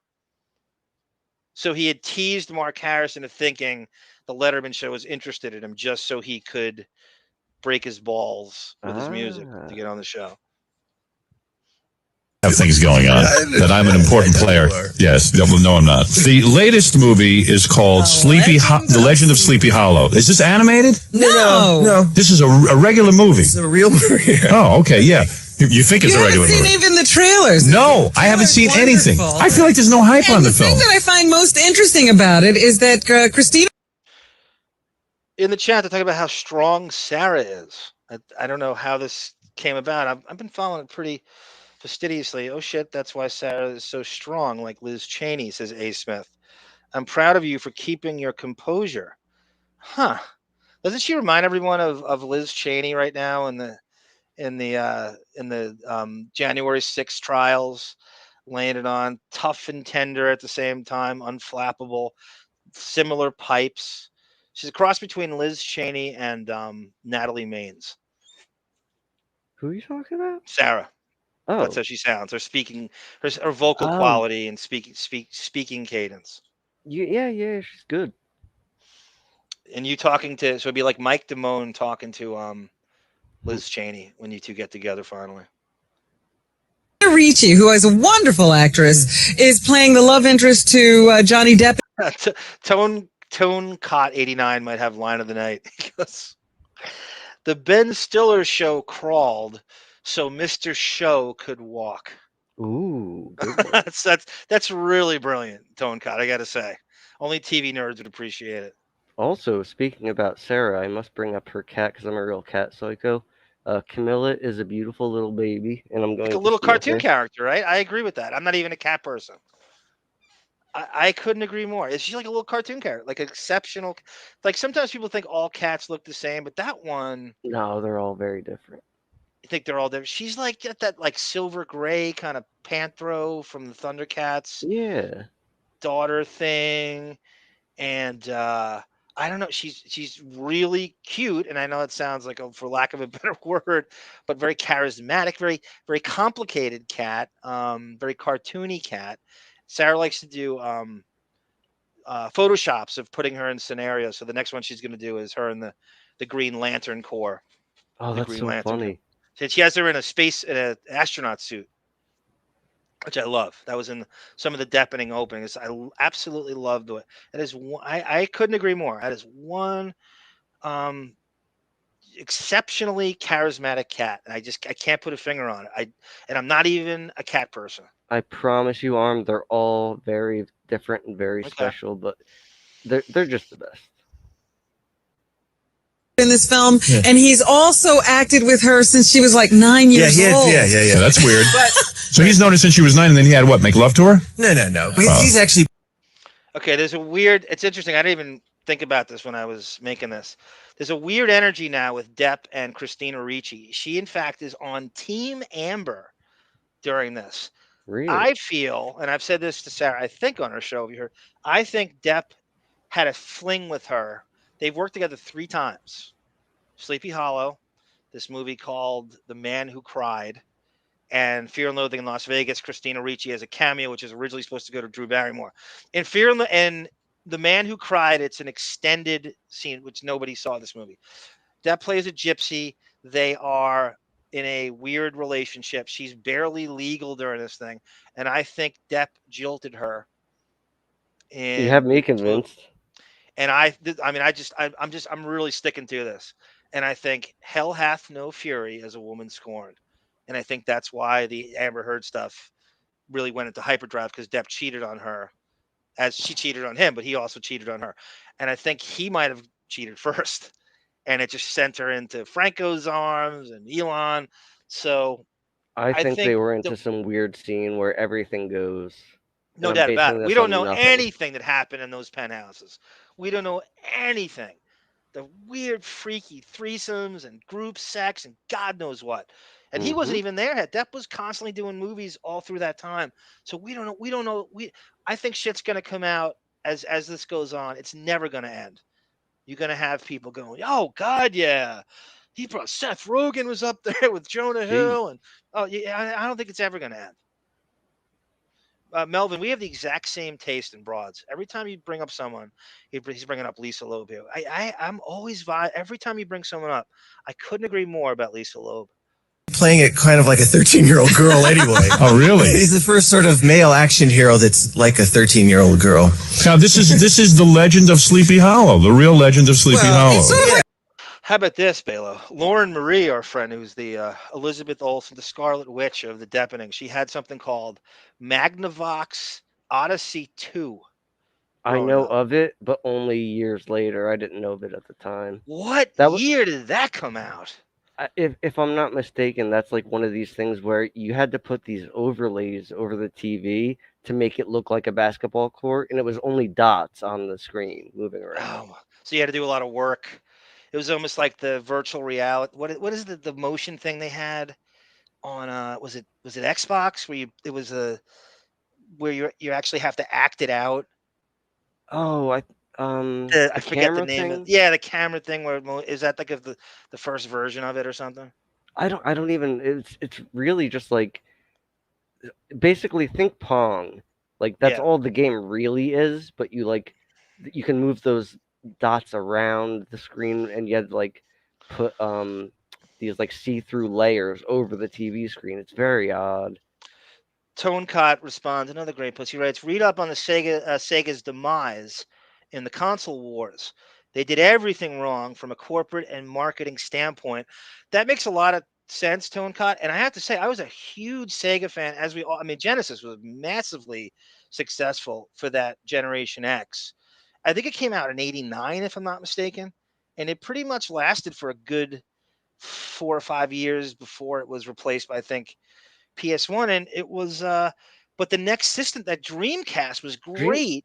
Dreamcast was amazing. They did really everything right with it, but there was a few things like they didn't make it into a DVD player, which hurt them. But the games were there. They had better games than the PlayStation sports 2 games were for years. incredible when they came out. It was revolutionary when those sports games came out. Like NBA 2K and shit. That's all those 2K games started there. And people forget that. That's the origin of it. Exactly right. And it looked leagues better than everything else. Everything for a else. Good year. And it only lasted for, what was it, 2 years? Barely. Did it even make it 2 years? I don't even. All I remember is the PlayStation came out, and that was pretty much it. And there was no reason for it. I remember because I worked at GameStop, but it was called. Oh, I'm jealous. Did you really? Yeah. And it was probably the best job I had. It was called Funko Land right before that. Yeah, Funko Land. Yeah, right. And people would come in and go, seriously, what's better, PlayStation or Dreamcast? I'd say. Honestly, the Dreamcast is way better. Me too. Everybody, I knew that. I definitely knew that. I absolutely, and not a lot of people had Dreamcast, and it didn't have a ton of games, for the 2 years it was out. If that, I would do the same thing. Yeah, but the ones it did have were fucking. Oh, it was incredible. They had a Marvel vs. Capcom. Yeah. Game that was not out for the other system. Like it was, I think, Marvel Capcom 2. Yep. And it was like the enhanced one. And I remember thinking, God damn it. And it was the first good Spider-Man game. Spider-Man? There was a Spider-Man game exclusively for that Sega Dreamcast, and it was in a class by itself. Really? Yes. I remember there being a Spider-Man game, but I thought it was a port of the PlayStation one. There are YouTube videos now, everyone knows, for every video game. Like you can go watch Super Nintendo video game. I don't know how they make these videos. I don't understand how they make them. I don't get it. How you get a Super Nintendo screen onto a YouTube video. I don't understand that. But I guarantee you, if you put in YouTube, searched Sega Dreamcast Spider-Man, you could watch a whole video for it. Neat. I guarantee it. Like a Sherlock Holmes. Yeah, he's kind of like a detective, sort of investigating this sort of murders up in Sleepy Hollow. It's the story of the Headless Horseman. Right. It's good. Oh, I can't wait to see it. It looks like a really interesting take on the whole thing. Yeah, we'll go see it. We'll go see it next week. Now, you're upset they gave it an R rating. Be happy about that. Yeah. Nobody wants to see a PG. I don't want to see PG. No, but these guys, Why R rating? Is there nudity? No. It's just you cutting people's heads off. I mean, the guy's not like, it's like we even had trouble putting a headless horseman on the poster. They wouldn't even. Now listen to this. This is I don't know, for any nerds about like ratings and stuff. Sleepy Hollow got an R rating, and they wanted it to be PG-13 because you can get kids that little tween demographic is huge for a movie to be huge. And because of the decapitation, Burton's complaining about censorship here, that they made it an R. And I remember that being a problem. Sleepy Hollow is the first 9-figure Depp movie. It's the first movie that did 100 million in his career. It was the first one that was considered an actual hit. And he's playing Ichabod Crane, which actually is supposed to really look like Howard. The original, fairy tale version of it was supposed to be a really ugly school teacher, just a goblin-looking school teacher. So they made it into Depp, and this is the first $100 million movie. It turned him into, I guess, a box office marketable guy, because the knock on Depp was, well, he's a great actor and he's really versatile. These movies are really quirky, but he just doesn't put asses in. These movies don't make a lot of money. And this is the first time. And Burton, up until this point, had done, a series of, Batman, Beetlejuice, Edward Scissorhands, Planet of the Apes, Batman Returns. I'm probably forgetting something. Frankenweenie, and this. So Burton's resume was pretty eclectic, I got to say. Even though he gets sometimes unfairly stereotyped as a one-trick pony, he's not. Was Nightmare Before Christmas his biggest thing? It wasn't his biggest thing, but it was a kind of a nice animated, because he comes from animation. Oh, Tim okay. Burton. And the reason, and I got to say, to tie this into, Depp only knows Tim Burton because of his agent, Tracy Jacobs, went to fucking art school with Tim Burton. Oh, wow. Burton did not want to meet with Depp because he just knew him as, TV boy. He was on 21 Jump Street. I'm not this. The Edward Scissorhands role, which where they first met, originally, these are the people who were up for Edward Scissorhands before Depp got it. Tom Hanks, Tom Cruise, Gary Oldman, Robert Downey Jr., Michael Jackson, and but Michael Jackson. I mean, Michael. If you look at Scissorhands, you could say, well, that's kind of like a Michael Jackson kind of, body language. Yeah. And he's like, it looks like Depp's almost doing an impression of him. And they all, for whatever reason, fell out because of Tracy Jacobs' relationship with Tim Burton. She got Depp a meeting which he would never have gotten in any other way. And so they fell out. Cruise fell out. Cruise turned it down because he felt that Scissorhands he wanted to know more backstory on Scissorhands. He wanted to know, I thought it was a fair question to what Cruise said. He wanted to know how he does this and how does he go to the bathroom. And Burton's like, oh, well, yeah, I don't want to tell you that. Don't worry about it. I don't want to. And Depp's like, well, I don't give a shit. I'll just, I get it. I'll get it. I'll do it. I don't give a shit. So it's Cruise is, not to mention that Cruise's asking price is probably 10 times what Depp's was. So to get it in budget, I'm sure that was part of it. Hanks turned it down. I'm not sure why. And I cannot picture him doing it. I can't either. I can't. That doesn't work. Hanks was so big even then. I just don't see it. Yeah, even no, it wouldn't. It's not a good fit. And so then I'll tell you my favorite Michael Jackson story real briefly. Now, the funniest thing he ever did, and I don't know why it tickles me just right. The Men in Black, when he goes, I can be Agent M. I can be Agent M. Yeah. That had me dying. Yeah. That's a good one. Ms. Torian writes here about in this clip, Depp sounds a bit like Christopher Walken. Oddly, Ms. Torian, and welcome to the Deppening family. Christopher Walken is in Sleepy Hollow. He's a cameo appearance. He's actually the Headless Horseman. So it's revealed at the end of the movie. Spoiler for a 23-year-old spoiler. He's the Headless Horseman in the movie. And Depp's friend, Josh Richmond, has revealed that Depp has been impersonating Christopher Walken in his own speech cadence on the DL, which we have surmised. We called it. I called Depp's accent Hunter S. Walken, and this guy confirmed what I had been saying for years, that Depp is in fact doing some kind of restrained Christopher Walken in his own daily speaking cadence. Would you like some champagne? That's from the fucking Continental. Yeah, that's Saturday Night. Yeah, Saturday Night. Yeah, I remember that. Allow that. Really? No. It's getting ridiculous, isn't it? It's so bad. Because they're afraid there's going to be another Columbine or something. If somebody sees somebody with or someone will go out and cut horses' heads off. Like everybody out there that doesn't have a head is going to go out and cut people's heads off. Right. I don't see that happening. Maybe one or two people will do. Tim Burton's got a very strong point there. He's going, so let's give this an R rating, because what this is going to do, if we show this to a PG-13 crowd, everyone's going to run around decapitating each other. It's the dumbest thing in the world. He's absolutely right.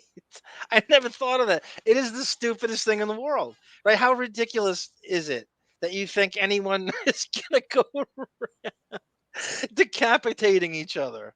That actually makes me angry. Yeah, when he frames it like that, I never thought of it like that. That's censorship at its. That's like the religious right deciding, what you can do. You can see that going on with all the abortion stuff now. And Roe versus Wade. That's who's making all the decisions. Think about the crap that they show on regular television now, and like even in commercials, it's like things are way like filthier now. It's so arbitrary. And the sex stuff, they're too sensitive about it. You can't have full frontal nudity, but you can show insane war footage, on any network. It's crazy. Other countries look at us like we're insane because he's like the religious right is running the show. Trent Reznor is basically a younger Danny Elfman now. He does movies. I heard that too, Tone Cut, and I knew that. But that's, oddly enough, Danny Elfman is Tim Burton's musical score muse. You knew that, right, Scott? Tim Burton, who Danny you can Elfman. see in the movie Bachelor Party for a little segment. Is he really in that? Danny Oh, Elfman? yeah. He's married to Bridget Fonda. I did not know that. Yeah, that's a weird couple. That's right. Thank you, Sarah. Thank you, Sarah. That's crazy. That's coming from Camilla. That's Camilla's cat food money. Oh, anything else here? Two headless people. Hey, you know what you got to do? You got to do me a favor. So, Pell-El with another great line. You remind me of Pell-El, by the way.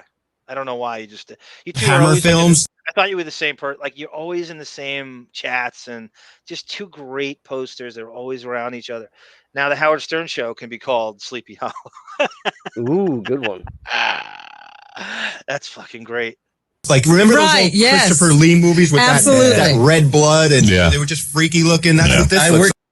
Sunflower's absolutely right. If Howard had any creative ambition, he thinks Tim Burton's career is what Howard wishes he was. Like what Tim Burton is what Howard really wishes he could be if he had any actual talent or vision or ambition. That's exactly right.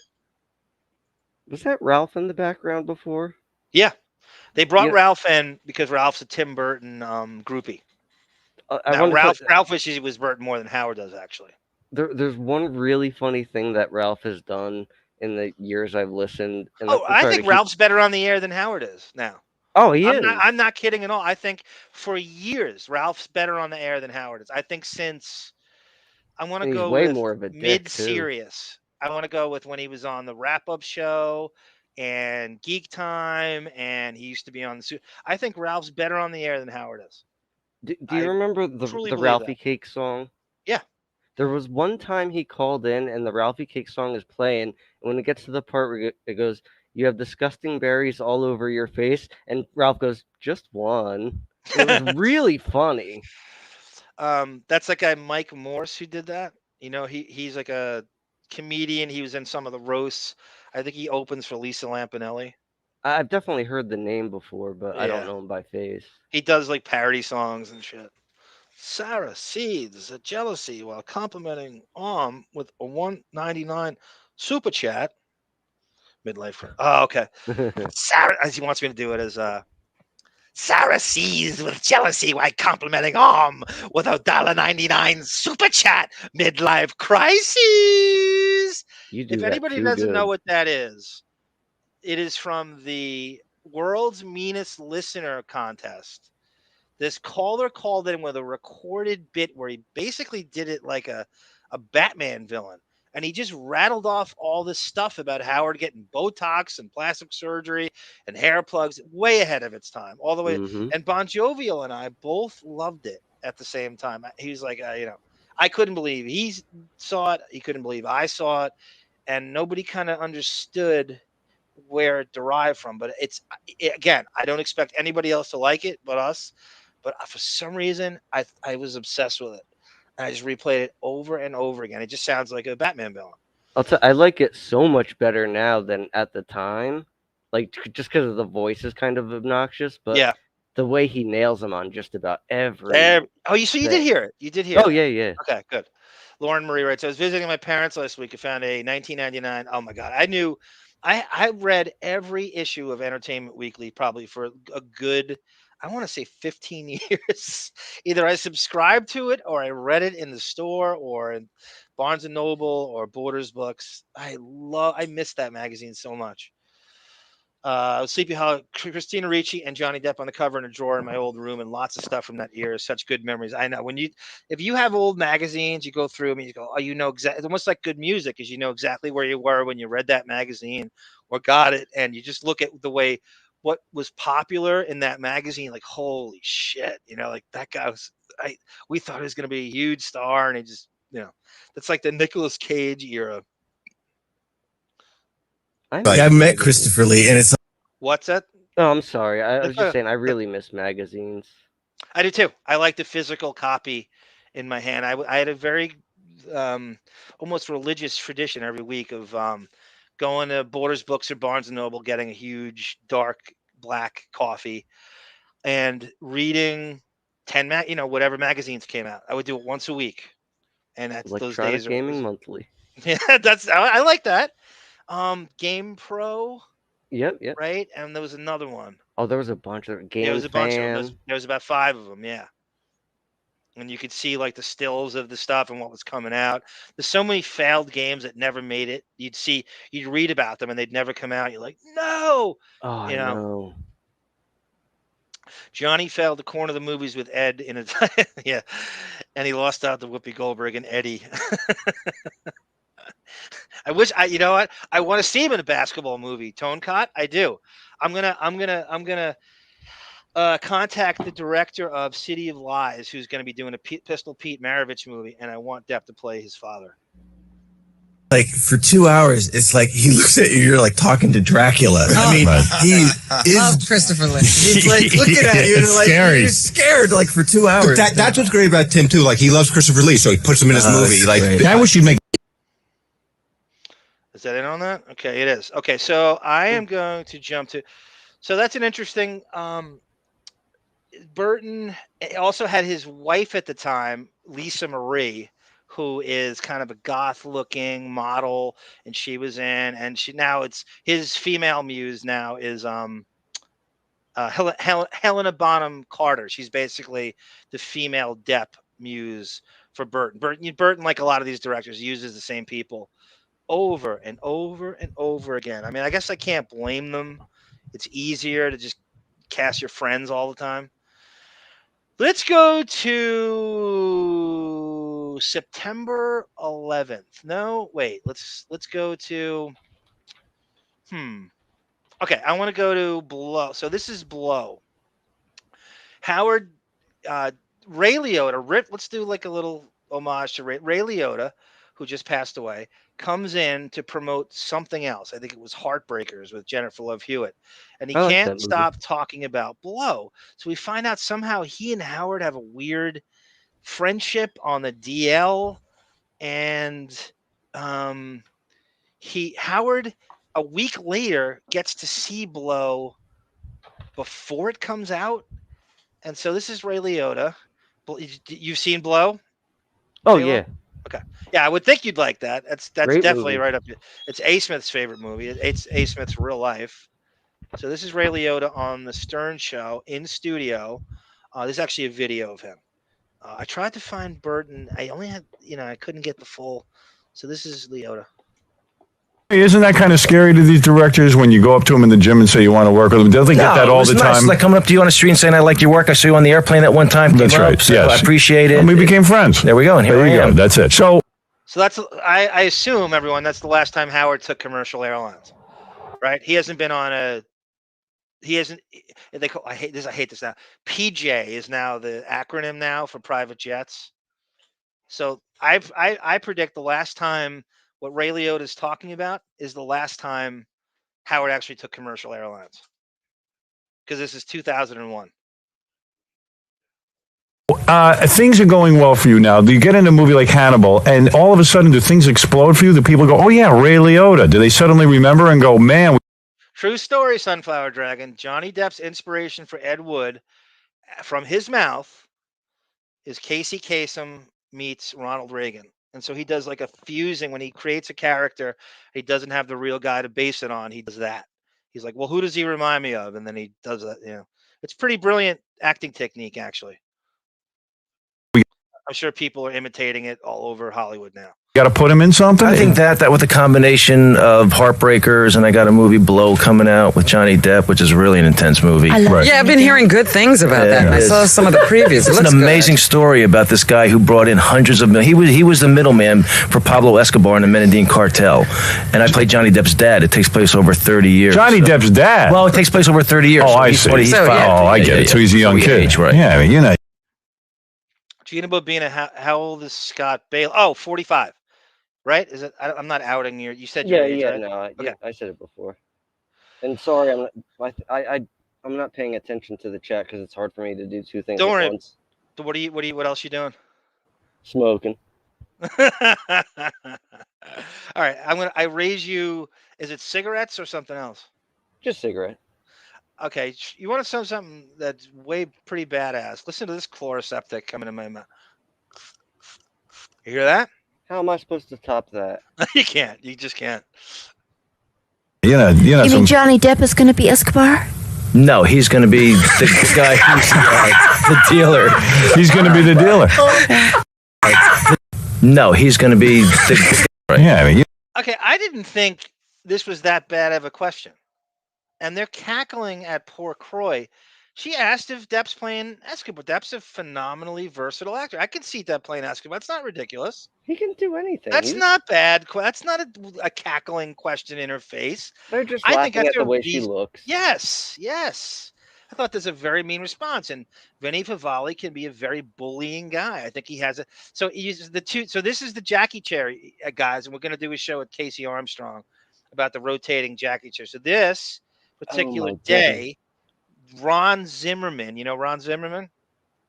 He's a writer, comedian. He's kind of like you. He's very morose. He's suicidal. He is sitting in there with Vinny Favale. They'd sometimes have two people. And so Carolla and Kimmel would sit together.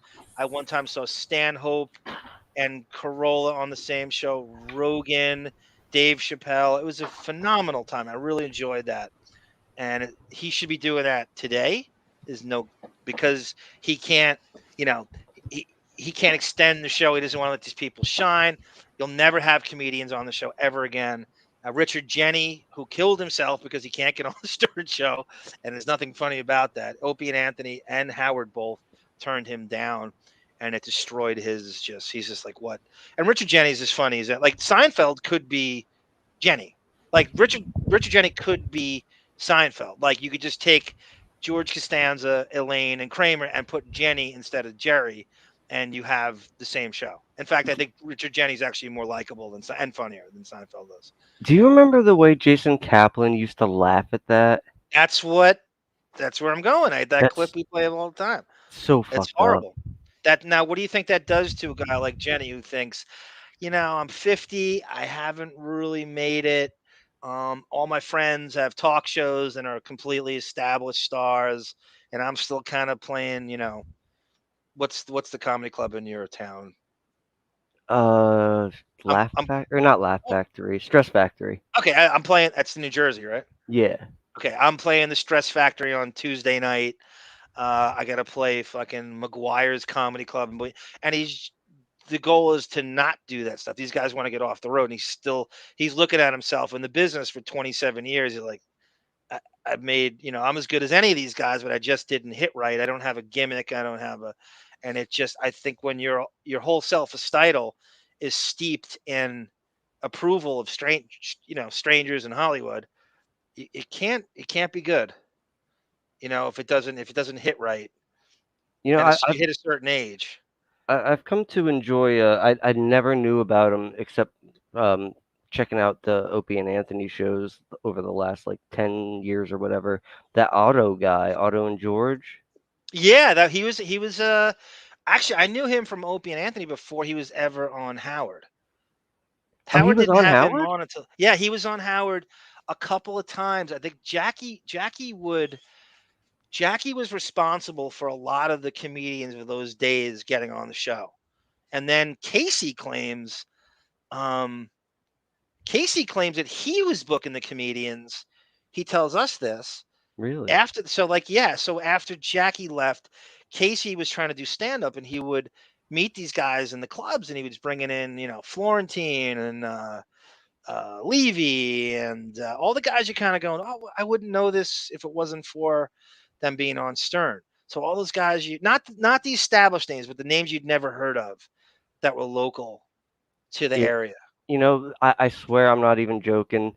Casey's stand up, although it wouldn't fly today, he was funnier than any comic they've ever had on there. And I I'm not. agree. I think he has a charisma that can't be taught in any stand-up class or whatever. He has a thing about him that's completely unique, and it kind of doesn't even matter what he says. You just kind of like him. The I hate that would have been a Yeah, huge T-shirt. I think so too. I think that would work in some other set, but he's already been established on the Stern Show. You're not going to take him seriously. Like if he Yeah. didn't work on the show and he tried to do that, you're like, oh, that's the like that's the Jeff Fox. That's like the evil Jeff Foxworthy. Like it's that kind of thing where you have that little catchphrase or like And the his fucking delivery was perfect. yeah, yeah, he did And a if you roast. ever see the comments in those videos of his stand up or whatever, people are like ripping. I'm like, you guys are crazy. This is like the funniest shit ever. I would love to tell him that you said that. I'm gonna text him after this and tell him you said that. I'm gonna have him listen. I'm gonna at the 2 hour and 22 minute mark, we start Side talking about it, boobage. and he'll love that you said that. I'm sure he'll give you a response. He's a really super convivial guy who's done some introspection and probably has a lot of the same demons you have. You can tell he's got a good heart. Oh, he does. He does. He does. He's so easy to root for. He's got a real innate charisma that you just can't teach. Went to the same kind of school, not the same school I did, but the same division, like the same league. Like he went to Western Kentucky, and I went to Murray State, and they're in the same like division conference. And it's weird because two guys from Suffolk County shouldn't be going to those schools, and it's just got to do with having no. They're awfully a scholarship, but you have shitty grades, Hmm. and those are the schools that just don't give a shit, and that's why I went because they had no academic standards, but it was a dry county, and so it was not a good social school. It just was on the weekends. It was a very commuter place, so it just cleared out on the weekends, and you're sort of by yourself, and that just contributed to a major depression. And there Mm. was very few people that were hanging around on weekends. And it was a dry county, and it wasn't a party school. It's a great basketball school.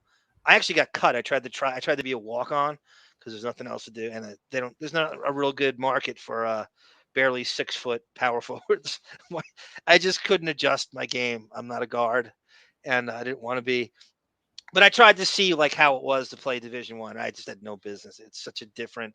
It's so big. It's so fast. It's so high flying. You just can't. You just have no idea the level Division One college basketball is at. It's just no business being there. None. I'm glad I tried though. Lauren Marie writes similar creepy doorbell video. We had our indoor security on that we used to check out the dog and the cat, and we were gone. Someone hacked into it via Wi-Fi and talked. Oh my God, Lauren! Oh my There's god. videos for that. I didn't think that was. Oh my God! So do you have that footage still? That is so crazy. There's actual videos on some of these sites that have that scenario where these things get hacked into. That is horrible. That is horrifying. I hope you got this guy. Did he try it again? That is so creepy. I would man, imagine anybody that knows how to do that knows how to hide themselves. Yeah.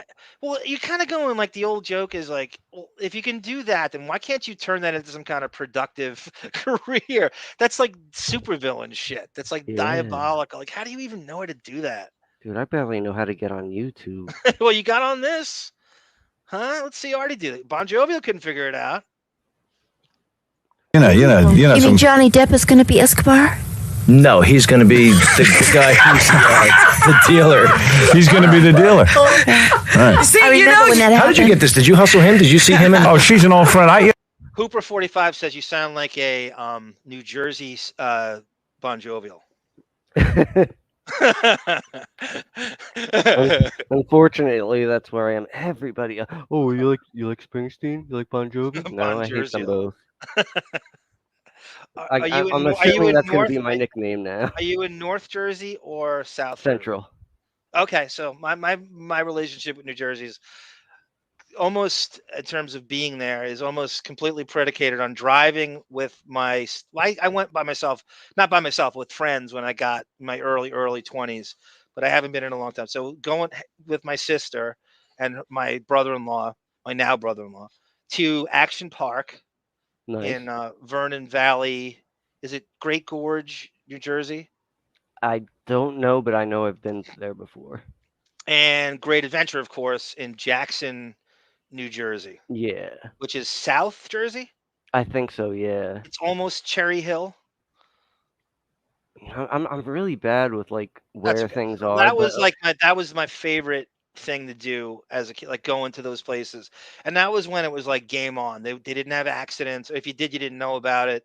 And we'd go to Action Park probably 2 or 3 times in the summer, and Great Adventure 2 or 3 times. And we would only go during the week because you didn't want to go on weekdays because the lines are too long. So we would all take the same day off. When we were kids, you didn't have a job anyway, or maybe a paper route or some weird thing, and you didn't have to. So go with my sister, and it was I just don't remember having more fun than that. That just couldn't have been. And then you had to pick. That was the days when you rooted for it to be hot, because you needed it to get on those water rides. You needed it to be like as hot as it could. And I remember driving through Jersey and thinking that it didn't feel like. There's like The Sopranos, and then there's this part of Jersey that feels like you're in Arkansas. Oh yeah, there's a lot of that. Is your town more like that, or more like? Well, I'm right near New Brunswick, so that's like a like. Oh, okay. It's like half of a city. Okay. No, I know New Brunswick. I remember watching a movie called Out of the Furnace. It's set in something called it's the border of Jersey and Pennsylvania, and I guess it's the hill people of New Jersey. There's like these inbred hill people that had like a fight club, and Casey Affleck and Christian Bale are in the movie. For some reason, it's actually the same director as Black Mass, the Whitey Bulger movie Depp did. And for some reason, that's the New Jersey that I'd seen when we'd go to Great Adventure and stop at like McDonald's, and then you'd walk in and you just see people just with like rat tail mullets and fucking cut off, like just cut sleeves and a bad angle and bad shorts and bad goatees, and they can't grow a full beard. And that was and I just remember thinking, wow, what do these people do all year? And it just felt like you weren't even in the tri-state area anymore. It's like New Jersey is Walmart. Yeah, we're the Walmart of this. That's better than what I said. It was Walmart, New Jersey, right? Whatever the hell. Mike White. I could be wrong, but I think the Pelican Brief was the same day the Baba Booey double booking. No, Mike, you're absolutely right. And the Marcy stuff comes on. There's so many connections to that day and what became of that day, and the innuendos. I have so much audio matching that up. You're absolutely right. Jewel and Jenny McCarthy got double booked on the same day. It just happened to be the same day. Listen, you try everybody. Saw him in the gym. Give everybody a shot. She saw me in the gym. Kylo Sierra Alpha, we are in fact doing some shit on the Howard's gay trans obsession. We definitely talked about that. I don't know when it is, but believe me, it's coming. It's not going to be fun. I mean, it's not going to be my ballywick, but we're going to do it. Going to see Mr. Ridley Scott soon? No. You're not. No. Anthony Hopkins is a very nice man. You met him? No, there's one thing to impress me about. What impressed you? Jaguar. He was talking about. It's not reverse psychology, Jackie Gillis. I want to add to the. I was mad that I couldn't get that audio in of Howard and the Rogaine shampoo in the shower and the stuff with the staff not believing his hair is real. So it just gives me the opportunity to tweak it. That's all. I don't A know. Jaguar. What, Scott? I'm sorry. I was gonna say I don't know how it's coming out to those guys, but I think the volume might be too loud on the clip. It could be. I mean, it's. But I'm an old like, man. That's what Sarah says. Was there a scene when he was in a car or something? And there was trees on the windshield? What? And there was a sky and sun. Was there? Ray wants it. Ray, was he in a Jaguar? I don't believe there was a scene like that. Good evening, G Canada. So I'm going to move on to the next video. So this is Ray Liotta promoting this. Is Howard. So somehow, in a week later, without saying it, Howard sees Blow. It's not really out yet. So somehow it seems like Ray Liotta hooks him up with a private screening of Blow. And Howard thinks it's, quote, the best movie he's ever seen. So much so, this quote was used on the book and DVD type that it said, the best movie I've ever seen, Howard Stern. If you ever get the book, the reissued book, or the DVD, Howard's actually quoted on it. I don't know if anyone knows that but me. I remember being quite blown away the first time I saw it. I was too. It's like a perfect movie. I felt like it was too. It's very Scorsese, and it feels like a Goodfellas pacing, which Ted Demme, the director's dead now. He ironically passed away of a cocaine overdose, I think 4 months after the movie came out, in a charity basketball game, who is also from the same town as Howard in Rockville Center, New York. His uncle is Jonathan Demme, the director. The movie that's coming out that you gotta go see is Blow. Have you heard of this movie? I have heard of that movie. In fact, I'm going to see a screening of it. Wait till you see it. Yeah? It is the best movie. Johnny Depp, right? It has to get an Academy Award next year. It is the best movie. One of the best movies I've ever seen. Waiting for. It's great. Nothing to watch. It's great. Johnny Depp's the real deal. You know, how is it Johnny Depp hasn't gotten so good an Academy Award? I think he's like. Now listen to this gushing. Listen to this gushing. This is crazy. I don't think I've ever seen them compliment someone. And the way they just turn on you. You know, it goes from that what you heard before backstage at the VMAs. Listen to this gushing. I mean, when you watch Blow, and I had the same feeling when I watched it. I was like, I sat there going, what, this guy, this is about as good a movie as I'm going to see in a very long time. And I don't even know the drug culture that well. You do. Unfortunately. Does. Not unfortunately. I think you've gotten the most out of it, right? You're still here. I'd like to get more. I said the other day, I'm the only one that doesn't know how to get Adderall in the world. Do they sell it at 7-Eleven now? The entire world seems to have Adderall parties or something. Like you walk into a house and they have like bowls of Adderall just sitting. I'm the only one that doesn't know how to get it. I will tell you behind the scenes, it's quite like easy. I didn't know how to get marijuana when I was in my 20s. I didn't understand. I went to my friend. I'm like, where do you get this stuff? Where do you? I'm like, what do you? He's like, are you kidding me? You can't ask me that question. I'm not gonna give up my fucking deal. Are you crazy? Like it was this insane. I'm seriously. Where do you buy marijuana? I'm like, I don't get it. Who is this guy? How do you know him? Who do you find out? What is going on? Why am I the only one? I didn't want it. I just wanted to know how to get it. Like I'm the worst undercover agent of all time. I'm like, where do you get this shit? I'm like, I don't get it. You make are you driving somewhere to pick it up? I'm like, he comes back with his bag. I'm like, what the fuck? When did you leave? Where did you get it? I didn't even see you. This stupid bag rolls down, and he's like smoking in front. And the things rolled, the joints rolled in like seconds. I'm like, where did you get that? I'm like drilling him. I'm like, I wasn't even trying to be nosy. One day I just got angry. I'm like, where the fuck do you find these people? There was no Craigslist really it was like just before that, like the internet, we had the internet. It just wasn't what it is. So there's no Craigslist. There was no dark web or anything like that. And I just don't know to this day. And these guys all, most of my friends were smoking marijuana like every day. I'm going, what? Am I the only one that doesn't know how to get this shit? And it was so mainstream. Oh Yeah, man. it was actually I wouldn't even know where to go now, but back in the day, everybody had it. It was easy. I guess it depends who you hang out with. It makes me feel shittier. Thank you, Chaka Khan, and your beautiful improv skills. I swear to you, as soon as we get a phone thing, I'm thinking about getting like a burner phone, and you could do your Jan hooks. You are a very, very talented woman. I'm sure. Marcy Turk wishes she had your improv skills. Wishes. If she did, the Stern Show would be listenable. Not that Hollywood scene. Well, I think that he's so good looking, nobody wants to reward him or something. But wait a second. No, I think that they don't mind whether you're good looking or not. I think that he doesn't play their game. Really? They nominated Brad Pitt for 12 Monkeys. I mean, really? Yeah. Good looking I don't know. I mean, what game do you have to play? He's in great movies.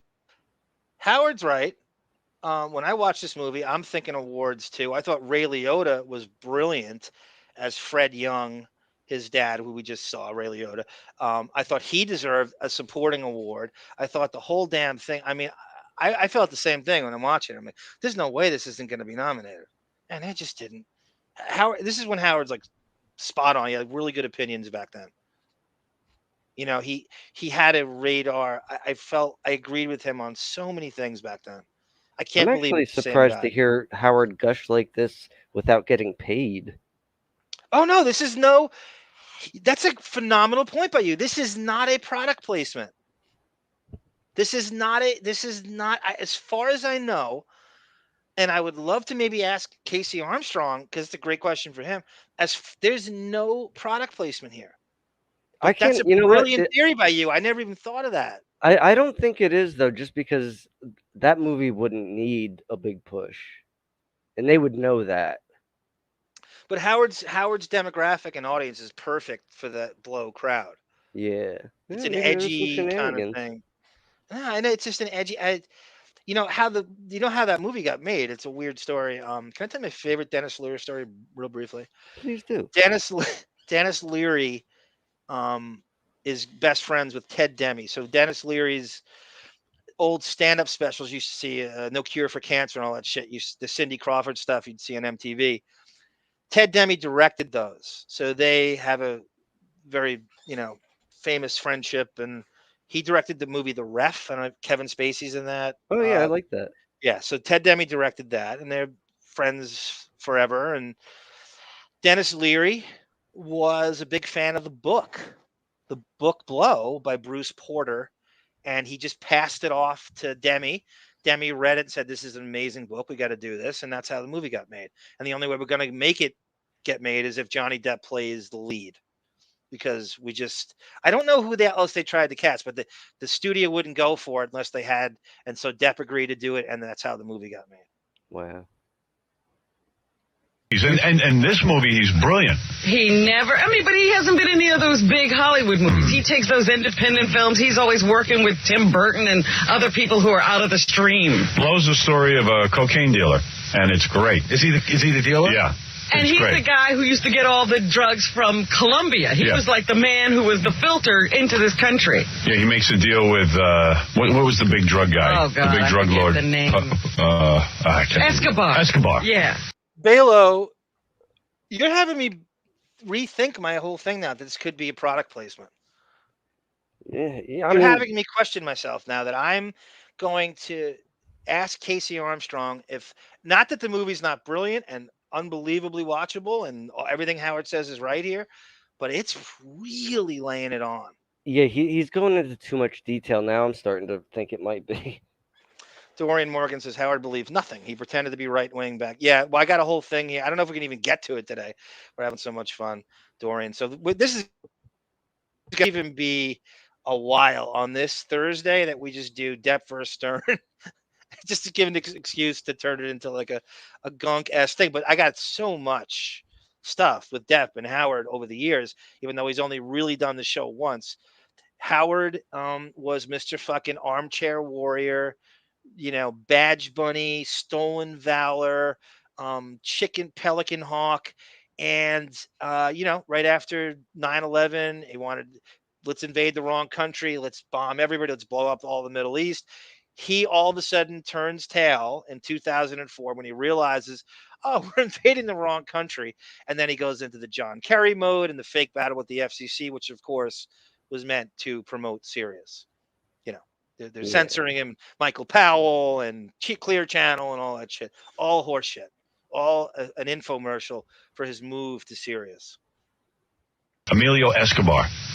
Anyway, it's very cool. The movie, I mean, I think one of the best movies I've ever seen. That's how good I think it is. Because everything he does is good. Donnie Brasco, I thought, was a great. You're going to love this. And he didn't do any. He didn't get any Oscar nominations. Whoa. I went to a fancy party. I'll tell you everything I did this weekend. I didn't go to spa, but I had a. Okay, what am I going to play next? I'm not sure where we are continuity-wise, not that it matters. I'm going to play... Okay, should we go into that 9/11 stuff? Okay, why did that come up? Why did 9/11 come up? I have the concert for 9/11. No, God, it's too much. It's too much. Because what we're going to have to do, what we're going to have to do is go through his entire interview on Howard. And maybe we can start it, and then because we're at 2 hours and 40 minutes. Let me play Howard at the concert for 9/11. Do you remember this? I think so. Is this so? They did right after 9/11. They did a concert, so they got everybody to do it. Howard actually followed the Rolling Stones. And somehow they don't know each other, and he's never had him on the show before. And so Jagger gets off stage, and then Howard comes on, and what he does is he just starts bashing all his enemies. It's the weirdest thing. He shames Rosie O'Donnell and Drew Barrymore, and so did you hear him though, Arm? Didn't he? He said Emilio Escobar, like Emilio Estevez. I know. I was that supposed to be like a joke, or did he's that stupid? He couldn't. He just conflated Emilio Estevez with Pablo Escobar. I think he just mixed the two. Because he would always, deliberately do that. And I don't know. Yeah. It sounded like a real... Okay. So this is Howard and the 9/11 concert. And I'm playing this before Depp comes on the show for real.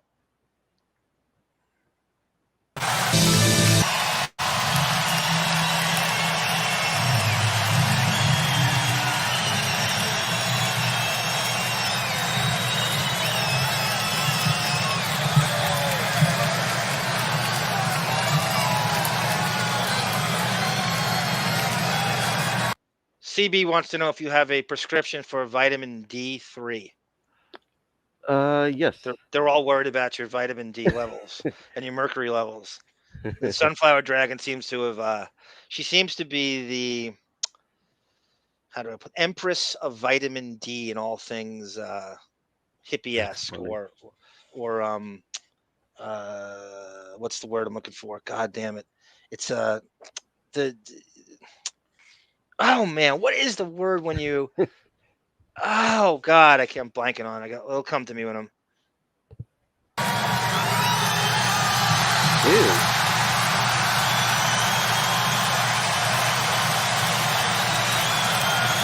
Hello, everybody. Scott, do you know this quote Tone Cott's asking me about? Hey you, you're losing your vitamin D. Name the band I'm paraphrasing. I have no idea. Look at that proctologist. Look at this. He's got to go to the fart man well over and over and over again. By the way, look at Howard's right ass cheek. Is that Wolfie staring at him in the crowd? Is it? It could be. Oh no, that's funny though. But you know what? We were talking before about like how Chris Rock's joke for the holistic. time... I'm sorry. That's the word. Holistic. Oh yeah. That's the word I'm looking for. Sunflower is the empress of holistic. But oh shit, I lost. Oh no, yeah, we're saying how Chris Rock, like for the time that joke made sense and was funny. Fart Man wouldn't have been funny even in like maybe in the very early '80s. But how could he have thought that like that would go over big? Yeah, but Even worse, it's not even his. Yeah. It's not even his. It's stolen 100% from tone to character design to from National Lampoon. It's not even his. So there was this whole thing where, why don't you do the Fart Man movie? Because he doesn't own it. It isn't his. So he's pretending it couldn't get made because he doesn't own it. And for years, he pretended that he concocted it. He was telling everyone he created it. It's the Unless most you knew. basic idea ever. It's like him with the losers. It's a like, that's not- 12-year-old. Right. It's a Yeah. 12-year-old coming up with that. It's not funny. My nephew, without knowing anything about Howard, was 6 years old, and he farted, and he ran in the room. He goes, "Look, everyone, I'm fart." He loves superheroes. He goes, "Look, everyone, I'm fart man." He had no idea who Howard was. And he's six. And he's still funnier than Howard. And he stayed the way this cute little, curly-haired blonde kid running in with his shirt off, coming in from the above the ground pool. Go, "Look, everyone, I'm fart man," and he doesn't know anything. That's the level of satire that is. Katie Aldana, welcome. You ain't getting me to laugh unless you use the word diarrhea. Katie Aldana's here, everyone. No, we'll take any Aldana we can get. I don't care if you're Tardy. As you can see, I'm a little bit scared to be here tonight, but at least I showed up. Where's Darth Kermit? So Howard does something here which is kind of dangerous in these times. He's trying to be edgy and shit. So he shames Drew Barrymore for not being there. I don't know. Somehow they got this gossip in 2001 that Drew Barrymore was canceling her Saturday Night Live hosting duties. He brings up all his enemies: Kathy Lee Gifford, Rosie O'Donnell, and Heather Graham somehow gets thrown into this. If you're them, again. I'll rewind it. Listen to how high his voice is. Oh yeah. This is without the Darth Kermit compression. Let me go back to the beginning. I will do exactly what you just said. No, that's okay. You're absolutely right. They talked about I played clips yesterday. I'm sure you heard it, of Jon Favreau and Howard talking to each other on cell phones, and that's Howard's real speaking voice. And everyone's like, "Holy shit, that can't be the same guy." There's no compression, and you get to hear, somebody. I forget somebody did a brilliant comparison for him. I forget how it went, but did you hear yesterday's show? I did. I'm trying to remember what the comparison. So at the end, we played Iron Man. There was an Iron Man helmet controversy where Favreau generously gave Howard a helmet, one of the Iron Man armors. I can't Mach 1 or 7. The Iron Man's got all hydro armor, and the regular armor you see him in is called Mach 1 or something. They don't usually say the name, but he has Hulkbuster armor and all this shit. So the regular armor you see in the background, Jon Favreau gave him one of the backup helmets, which he and Downey have, and it wasn't good enough for Howard, and he's explaining himself and his relationship with Marvel, and they're both on cell phones talking to each other on the wrap-up show. I would have loved to hear Favreau say, "Send it back. Send it back right now. You're getting nothing." He's so much bigger than Howard, too. And that idolization goes way too far. Because, Favreau literally invented the Marvel Cinematic Universe from Iron Man. He figured out how to get it done. He figured out how to make Iron Man essentially a B-list character at the time, to pull Robert Downey Jr. off the balls of his ass and make him a movie star again after he was doing fucking Ally McBeal. Oh, my Ally McBeal, for Christ's sake.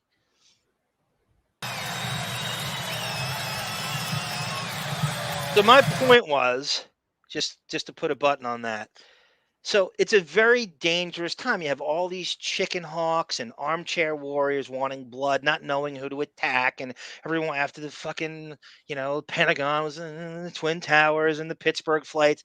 And so everyone's Donald Rumsfeld all of a sudden. And so when you bring up names like this concert, everybody watched, right? So you're throwing them under the bus. That had to be terrifying for these broads. Terrifying. Because now he's really throwing them in Osama bin Laden category.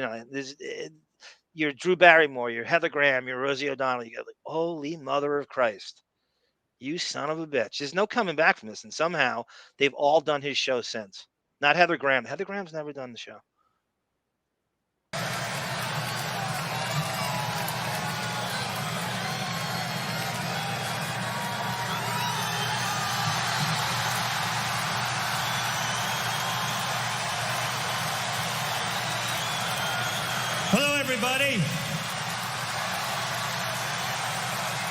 As you can see, I'm a little bit scared to be here tonight, but at least I showed up. Not like Rosie O'Donnell, who ran out of town and didn't do her show. Come on. Okay, I want everyone to look at Howard's hair. So there's a theory. Somebody was talking. I don't know.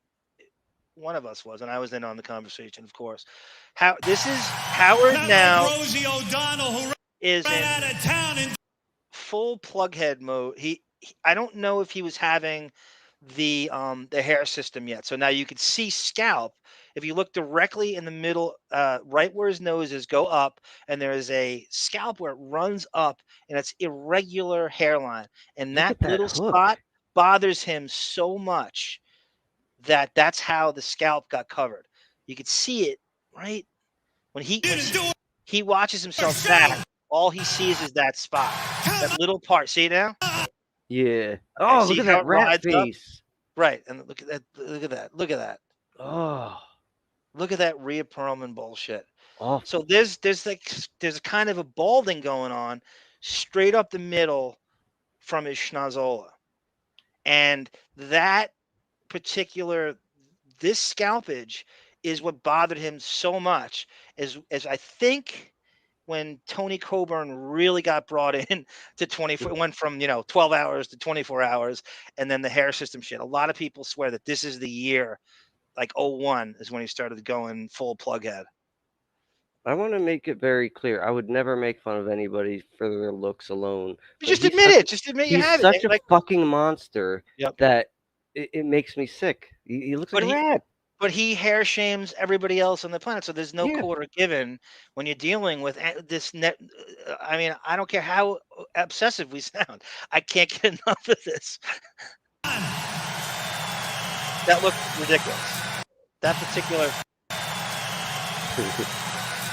everybody's probably surprised to see me here tonight. After all, I'm the idiot who am. Okay, see that? Now look at how it's riding up, and there's a weird lock that's coming over it. When he goes back and watches this is enough to rattle him to go to the extremes he's going to now. He's that vain. That little fucking scalpage, I think, triggered this whole thing. Embarrassed himself at many award shows in the past, but tonight I present the new and improved Howard Stern. Tonight I'm a class act, a serious performer. I'm a changed man.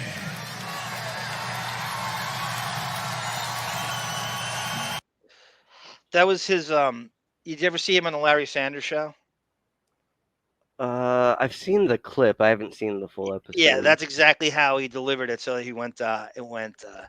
Hey, Larry, Larry, your wife, she's got some great tits, but she's got something stuck up her ass. It's like she's on the perpetual rag.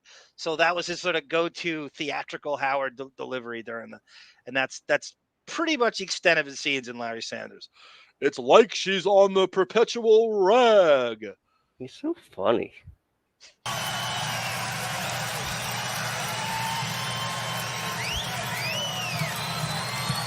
I just want to say. I bet you he told Gary Shandling that he needed to improv his lines too. I'm going to write my own lines. Guaranteed. Saturday Night Live, I mean, there's several reasons why. And he definitely deemed a famous enough person to host it in the 90s. Definitely. Sure. There's no doubt. He definitely, there's much less famous people that have hosted it. So that's fine. I'll give him that. But he insisted that he gets just Jackie and Fred get to write everything. But his vanity is so crazy that there's no way he could there's no way he could be in sketch. He's 6'7", the hair, the nose job, the bad angle. He can't only be shot from the right side. There's no way he could do that show. Do you think that's a rewrite of history, though? That sounds like a made-up story. What is? The writers? The way he said, "Oh, we wanted to write all the sketches." I can't see anybody having that. Yeah, well, he thinks it's cool that he knows comedy like better than they do. That they don't know what they're doing. We know sketches. Only Fred and Jackie can write for me, but the real reason's vanity. Right? We know, but you know him now. What do you think the reason is? He can't be Yeah. shot from the left side. It's the hair. He has to put.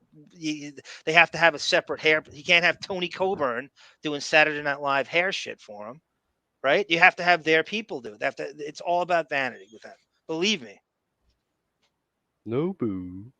And they didn't have their after party at Nobu. Say something to all the celebrities who have stayed away from New York. Listen to David's insane. I want to do a Mark Harris show on the Deppening. I want to find 6 degrees of Kevin Bacon game for the deperation to just. You're welcome to David. You go have at it. You go crazy. I relish. I bask in the challenge. Absolutely. I'm Make all about Mark you Harris. Crazy. Is that Pat O'Brien? Yeah. Did you ever hear my Pat O'Brien prank call? I think I did. The Zoozazoo. I'll play that next time. We'll play it next Oh week. yeah, I do. Yeah, I remember. That's I'm funny. proud of that. It's an underrated one. I'm You proud should of be.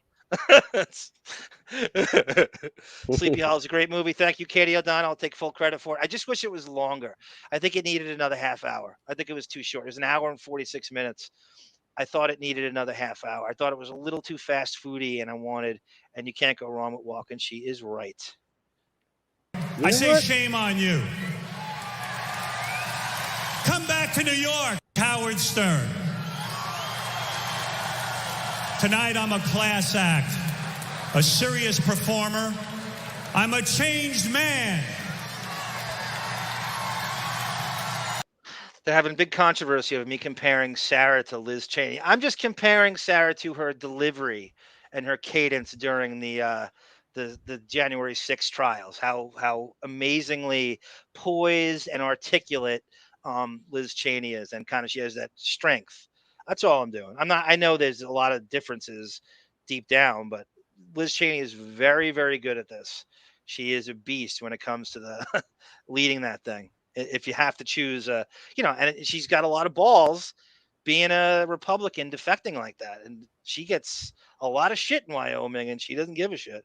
She's, in her mind, she's doing the right thing. That's the very definition of, I guess, right-wing integrity, if there is such a thing, in her.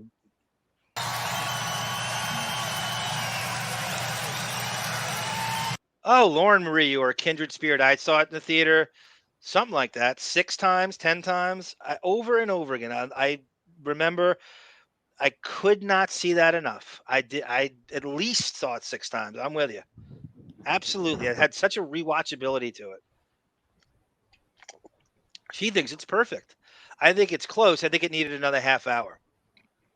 Remember fucking do you remember the actor oh my God, he was on he played Brom Van Brunt in Sleepy Hollow. Casper Van Dien. You remember that guy? He's like really good. He's like too good looking where it's scary. He's got the chin and just right out of Central Casting, soap opera-y good looking. He played Brom Van Brunt, and he's a guy, like I said, he's so good looking that it goes against him. Like it looks scary. I don't know him by name, but it's funny you bring up the a movie being like longer or whatever. Every movie has like a director's cut that's like 5 hours long. I know. I wonder. I used to scream about that for Sleepy Hollow. You think eventually they'll come out? Because what else are they gonna do? How many times can you do a Blu-ray? You're so right. You're so right. Every movie. I was going through my painstakingly arduous work I did today. I was going through Howard shows from '97, and he was bragging to Rob. He had fucking his sister Ellen on. I gotta get that for us. It's not really germane to this, but he had his sister Ellen, and she was going, "Why am I not in the movie?" All my friends are saying to me, "Why the hell am I not in the movie?" And he didn't know. He hummed it out of it. It is phenomenal. It is not. I just found it by accident because I'm looking for him complaining about Donnie Brasco, and it's such a good clip. But so he's bragging to Robin that they have all these deleted scenes. Like there's hours of deleted scenes. That's fucked And like up. you said, every movie could do that. Every movie could come out with a super extended director's cut where they slap on at least a half hour. It's always better. Donnie Brasco did. Donnie Brasco slapped on another 25 minutes. And like, think of the diehards that are like super movie buffs that like everybody will rebuy them again. Yep. I know. Every time. It's like Justice League Snyder Cut. It was a huge, huge deal. I mean, they literally doubled the movie. And no one's going to complain. If it's there, do it. How much could it cost? How much does it possibly cost to reinstall those scenes? They always overrate the cost of these things. What is it? We have all these like, great, Sarah and Bon Jovi and all these great filmmakers. How much does it cost to do that? Just to reinstall the scenes. They always exaggerate. And I guarantee it's already done, like somewhere. It's like that cut exists, fully formed and ready to go. But they think people won't be into it for that long. They don't know their audience enough. They really don't. They underestimate the passion, I think. Barbara DeRush, when Howard claims he doesn't know about a movie, that means he saw it and didn't like it. Spot on, Babs. May I call you Babs DeRush? Babs DeRush, spot on. I just want to say something to all the celebrities who have stayed away from New York. I say shame on you. Come back to New York. Texaho, welcome. Just like a millennial, fashionably late. But we would love to have you in any way we can get you. Don't run, don't hide. People like Drew Barrymore. Don't be afraid, honey. It ain't scary here. I mean, it can't be any worse than spending the night with Tom Green alone. Now you know how dated it is when you hear my voice crack. That's a 35-minute mark. Tom Green reference. All right, that count. We're gonna wrap it up after this. This is chloroseptic spray. Judy Tanunu, welcome. We were watching Howard. For anyone who just tuned in, we're watching Howard on the 9/11 tribute show. So I'm pausing it a lot because I don't want to risk a copyright thing. I don't know who the fuck would copyright this bullshit. You can't. Well, how do you monetize this crap?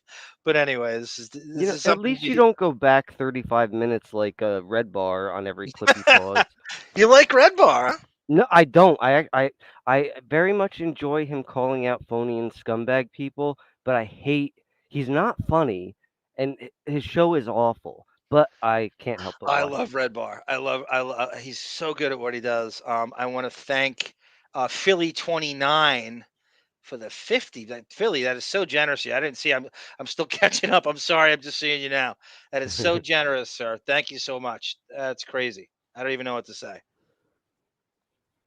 People like Heather Graham, come on back and help us out here in New York. Don't be afraid. You don't have to do the Tonight Show. You can come here and do the David Letterman Show, honey. Don't be afraid. All celebrities should come home and back to New York.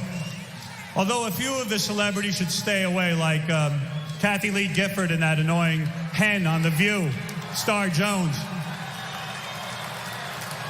I want to thank you for having me here tonight. It's an honor and privilege to be here with firefighters, policemen, the people who protect us. Now this is this is him at his badge bunny.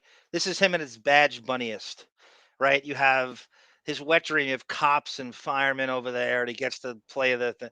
There's nobody would hang out with these guys less. The only reason he knows is because his freaking security team is that, and nobody cares less. Sarah has the theory that he actually kept the money from the drive they did for 9/11.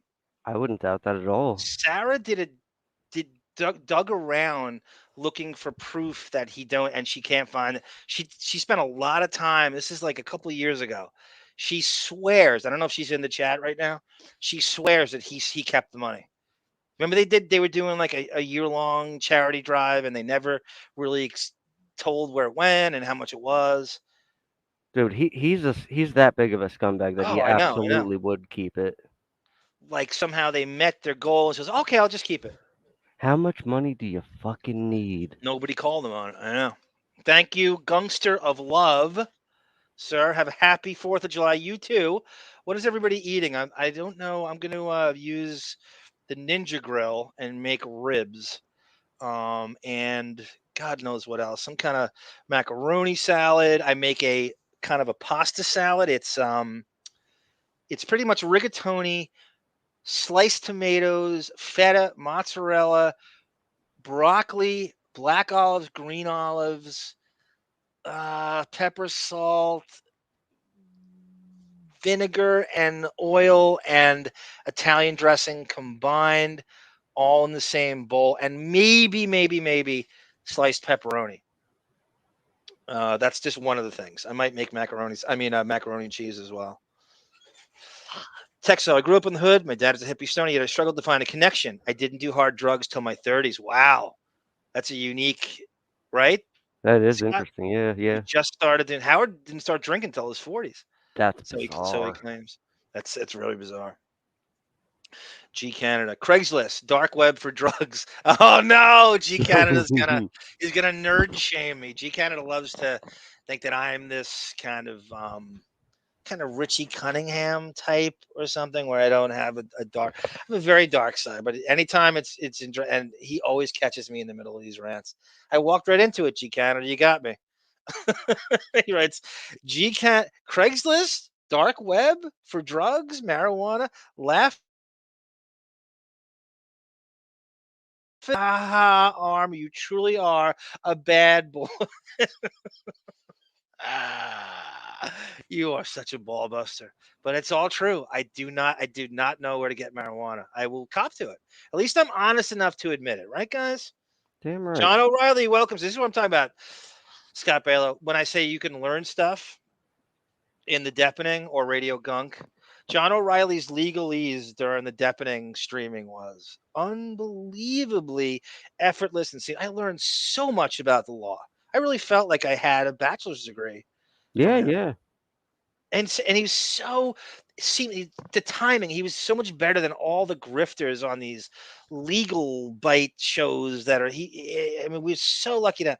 I mean, all the legal people in Sunflower Dragon and Rooster Sideburbs. But I've learned so much. He was right about everything. It was pretty eerie, actually. Costco hot dogs. It is, John O'Reilly. I am due for a new pack of Kirkland Costco hot dogs, 64 ounce. CMS workers, our great Governor Pataki and Rudy Giuliani. Please give money to. So this is Republican Howard. What are Giuliani and Pataki, or this is Republican, fake Republican Howard? When they did his dudes, they'd be on the show all the time. He didn't know what he was. This is such a weird time. And he fucking contradicts all of this in a scant 2 years from now. Gina Bobina is volunteering to be my drug mule. You got it anytime. That is the most generous offer I've ever heard. If I'll be your Ralph for Beach Jam.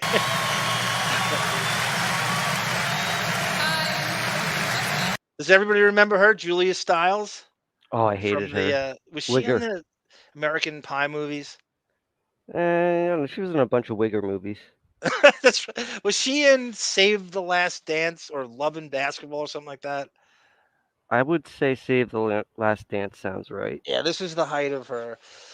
So we're going to wrap it up here. I'm going to go through the chat and say goodbye to everybody. Sarah, I will never be in the Northwest. I'll be in the hoods up north. Texaho, I'm just quoting the professionals. I'm a total degenerate when it comes to drugs. Oh, God. That's fine. That's good. That's fine. I mean, I don't even know what what even qualifies that, because every time you think that somebody always one-ups the degenerate that you think you are. Cheetah Bubina, thank you, John. Real quick, speaking of all the other, whatever you call the con artist Depp channels, that one Popcorn Planet I watched a little bit, and they got this one annoying girl from like the UK. Yeah, Sarah. Amber Hood. Yeah, her voice sounds so like overly phony, but it's not. It's a real voice, and it sounds. My ridiculous. problem with these channels is they're not fans. They're grifters who go on to whatever the popular story is of the time, and then they pretend to be fans. And so they learn about the person in the moment, like, oh, now we're going to try. And then they're taking credit and they're having guests. So I'm like, they're positioning themselves as they're some aficionado. They know, like, there was one guy, remember that umbrella guy? He didn't know who Depp's agent was. And he's getting brought up in the trial. And it made me like, my skin crawl because Yeah. they're posers. It's the epitome. It's like what you talk about with music. It's the epitome of poserism. And it just they're not gonna like. We'll still be here doing this. This is we've been doing this for a year and stuff, and I just couldn't stand. I can't deal with fake fans. And I mean, it's fake in a way where they didn't know his filmography and his agent and stuff like that. I'm going, wow, and you're taking money for this? You're not changing any. You're not changing anything. You're not. The whole point of is the jury has to vote for him. You're not changing anyone's mind, and they're running around bragging on Twitter that somehow they're impacting. You're not changing shit. The jury does whatever they want. They don't see you. They don't care. And the sanctimonious braggadocio pomposity from these people of a guy they don't know shit about, mispronouncing directors' names.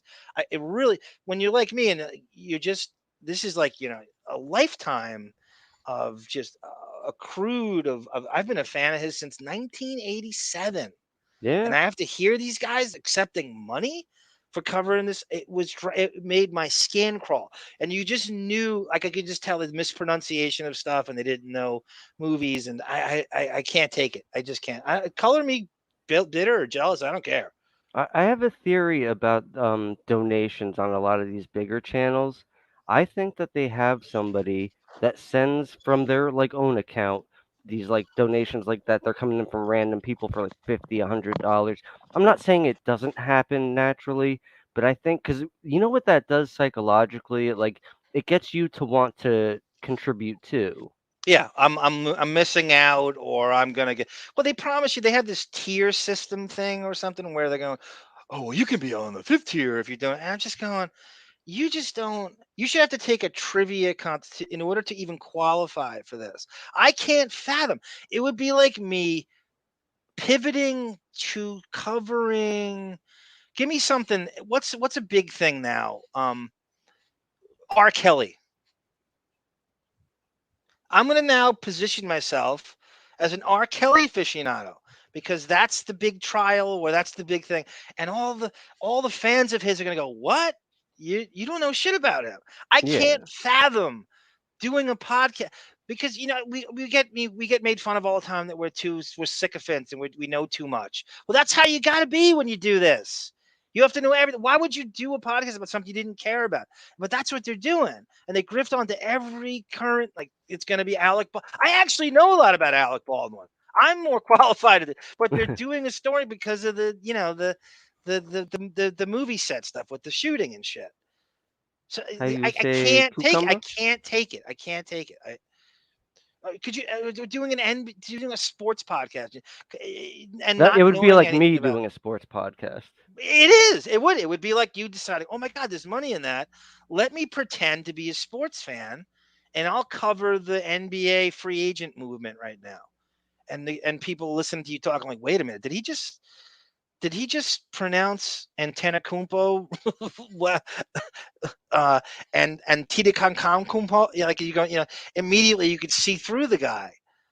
I know I'm not alone in this, but it was dry because it was all the lawyers were acting like they were giving like real, and like John O'Reilly sitting here like effortlessly just slinging this legalese better than they could, writing it out at the perfect time. And these people made a fortune. I'm like, why are you donating money to this lawyer who's making $600,000 a year? Why they're not changing anything, and they're not telling you anything you don't already know, and they know nothing about the guy's career. Texel writes, I'm more selective these days. I'm into cannabis, psychedelics. I wish I could find pure MD. I didn't know what MDMA was until the Depp trial, Texel, until I started reading the transcripts. And now I realize it's ecstasy, right? It's some form of ecstasy. I know very little about it, but I believe so. So Melvin wants to know our thoughts on that Howard canceled the news so he could give Robin a pay cut and keep more marbles. I'm going to say no. He's just fucking lazy, and he can't follow current events, and he wants the show to be not the last thing he wants to do is be beholden to current events. If 9/11 happened when he was on the air, you wouldn't know about it until 3 weeks later. So he can't deal with current events are too highbrow for him. So he canceled the news because it puts pressure on him to follow current events, which he doesn't have the brain power for or the passion to follow anymore. And Robin's a buckball client, so they're not cutting shit because he gets the percentage. But I guess he'd still get it if Howard got it. But it's just pure laziness. As Dennis and I always say on the show, you're only taking stuff away. You'll never get more. Stuff is only, whether it's the channels itself, from the day he started at Sirius, stuff only gets taken away. You don't get more. And so now the news is gone. Well, the next thing that's gone, I don't know what the next thing. We could all make predictions on the next thing that's going to be gone, but you'll never get more. That's how Howard works. Take away, and that's why it shows in the. Even though he's a partner, it doesn't mean shit to him. The cancelizations reflect that. So people, it's on the actual brochure, but people call in and say, I'm canceling because of Howard. He takes away, I'm going away. All they can take away now, though, is days. The funny's been gone a long time. So what more? It's time. Well, that's my question. What can you what can you strip down? The show is so sterilized and stripped down to nothingness. What else could you take away? That's a great question for the next one. Well, I'll tell you one thing. So now you're even getting less guests. So now Mr. Fucking Interview, Mr. Celebrity A-list Interviewer, had 17 guests, and like a fourth of them might have been A-list. How many were Alec Baldwin? He actually was not on this year because of the shooting stuff. He kept, he's laying low. Oh yeah. I thought it was wise. I didn't do hour and 40-minute interviews on Howard. There's no way to look good during that, but I'll tell him in the Hamptons I can just divulge what I want to divulge to him. He knows where I'm at. He's always had my hairy back. Hooper, he's not in Maple Country. I'm not. So what was I saying? So so the only thing you could do now is strip down, and he's doing it. So you have less and less guests every year. So now, if you have one guest in a week, that's too much for him. So 2 years in a row now, from January, whatever, 3rd or 4th, post New Year's to Labor Day, 17 guests. 17. Some of these shows have 3 guests in the same night. There are talk shows that have more guests in a week than he has in a year. Can't you just let the man groove? Well, as soon as I found that groove and stuff, then I realized, well, this is how it works. He tells the staff, no guests for 3 weeks. And so what happens when Gary comes in, he goes, Howard, Ed Norton wants to come in. He wants to, Gary, we got to groove. So if you get a guest that, what if it's like the best get, is that just a blanket for everybody, no matter how? And is there any worse way to run a show? You just completely, and then when you see what he does with this groove, and you're like, yeah, you canceled guests for this shit. But no one's going to tell him because there's no quality control. He's no accountability. There's no ratings. Nobody tells him he sucks. He does go on Twitter. Apparently we found out last week he actually still reads Twitter. So tell him what you feel. I'm sure it'll get back to him eventually. If you retweet it enough, he will see it. If you hit him in the right spot. You could see it. Yeah, Katie, thank you. You can see how much cosmetic surgery he's had since that. That's exactly right. If you match up that fucking face in 01 to today. I think my favorite clip is Sal calling out the chin implant. Oh, is that from the Revelation show? Yeah, I think so. Yeah, that's when that might have been they might have tried to dump that. I gotta go find that again. Text on my boomer money is coming, 0 inheritance tax in Canada. There's G Canada. G Canada is always talking about how great Canada is. I love it. If it doesn't come soon, I'll start fluffing pillows. I'll retire as soon as it comes also. Scott's hand will catch the audience mid-gag. Okay, we're at 3 hours and 20 minutes. Nice. Let me just scroll down some more. I hate Armathon, Hooper. They're making fun of me how slow I am on the chat. Well, it's a credit to you guys. I'm spending your comments are so interesting. I spend too much time on them individually. Arm won't get to your post until early next week. At this rate. There have been times I've signed off and have kept like looking at the thing or talk to it, and just like because I just feel this crazy guilt. Arm reminds me of my little sister with a little cassette microrecorder when we were kids. She had her own show. Did you, Gina? I would love to hear tapes of your sister's show.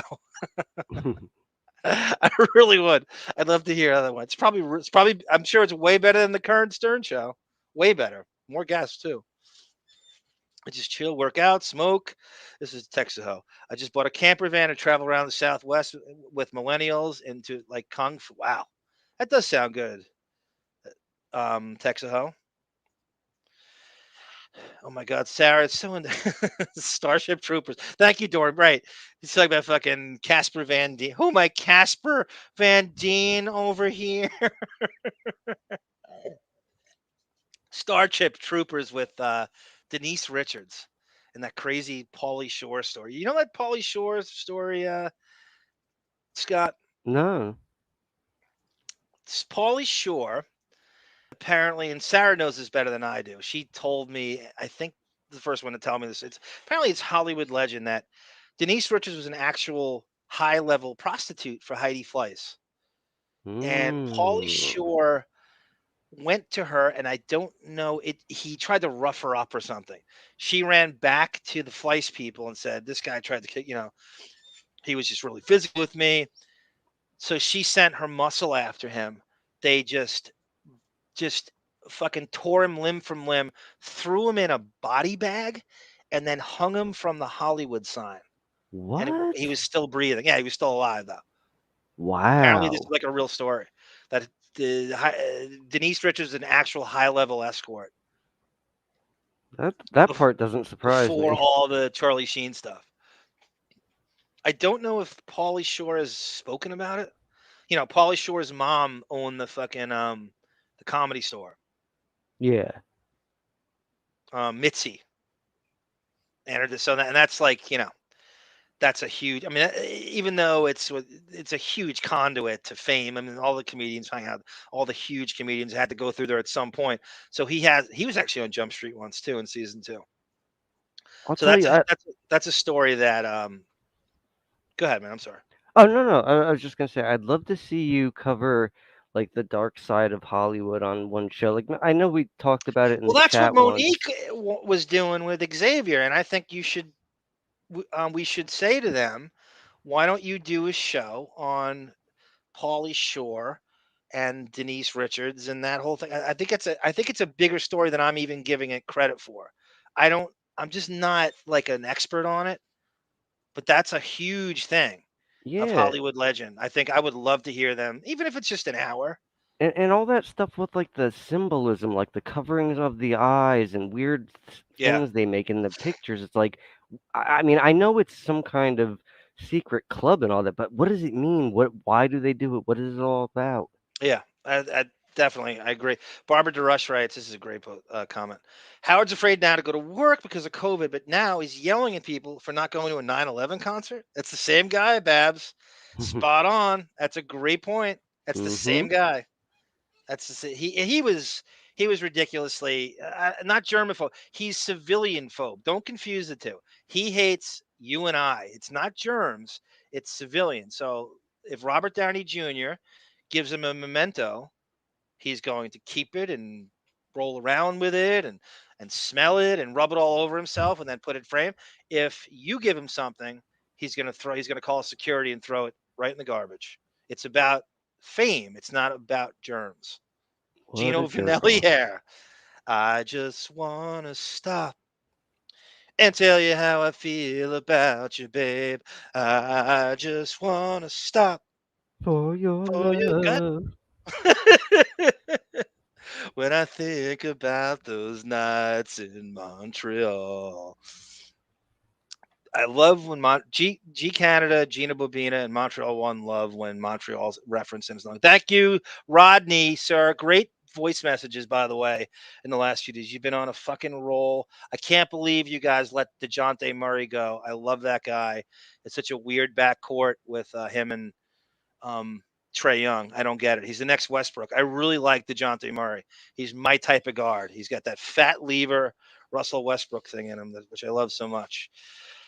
My dough recipe for everyone. I've been making my own pizza dough for a few years now. I used to just buy the dough because it was just easier.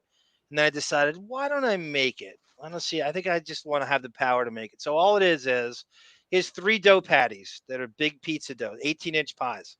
This is for 3. I don't make 1 patty at a time because it's not worth. 9 cups of bread flour. Apparently, you have to use bread flour. 9 cups of bread flour into 4.5 cups. Forget the flour first. First, it's water, warm water with 1.5 tablespoons of yeast. Let the yeast rise in the warm water with sugar, mixed together for about 10 minutes. After 10 minutes, start pouring 9 to 10 cups of bread flour into this huge mixer bowl that you have with a dough hook. As it goes, gradually pour the flour in, add in about 4 tablespoons of olive oil. I put 2 egg whites in to give it a crispy crust. I put garlic powder in, salt and pepper, and more sugar, and 2 more tablespoons of sugar. And I mixed that on a dough hook for about 20 minutes. And then I let it all come together. And that's, to me, the perfect pizza dough. You don't need to be in New York. The water, it's the stupidest thing in the world. What's that Dennis Miller joke, Scott, where he goes, don't you love it when they give you the stir for the water, just in case the hydrogen and oxygen molecules haven't completely bonded yet? Huh? Nice. You just reminded me. Name this movie. 9 Pies. Oh my God. So somebody ordered pizza. No, it's actually pies, like, Give dessert it to me. pies. Give it to me. I don't want. It's oh shit! Now I'm gonna forget the name of it. It's Defending Your Life. Okay. Okay. Best movie ever. How many times have you seen it? Oh, I don't know, 10. What's the cast?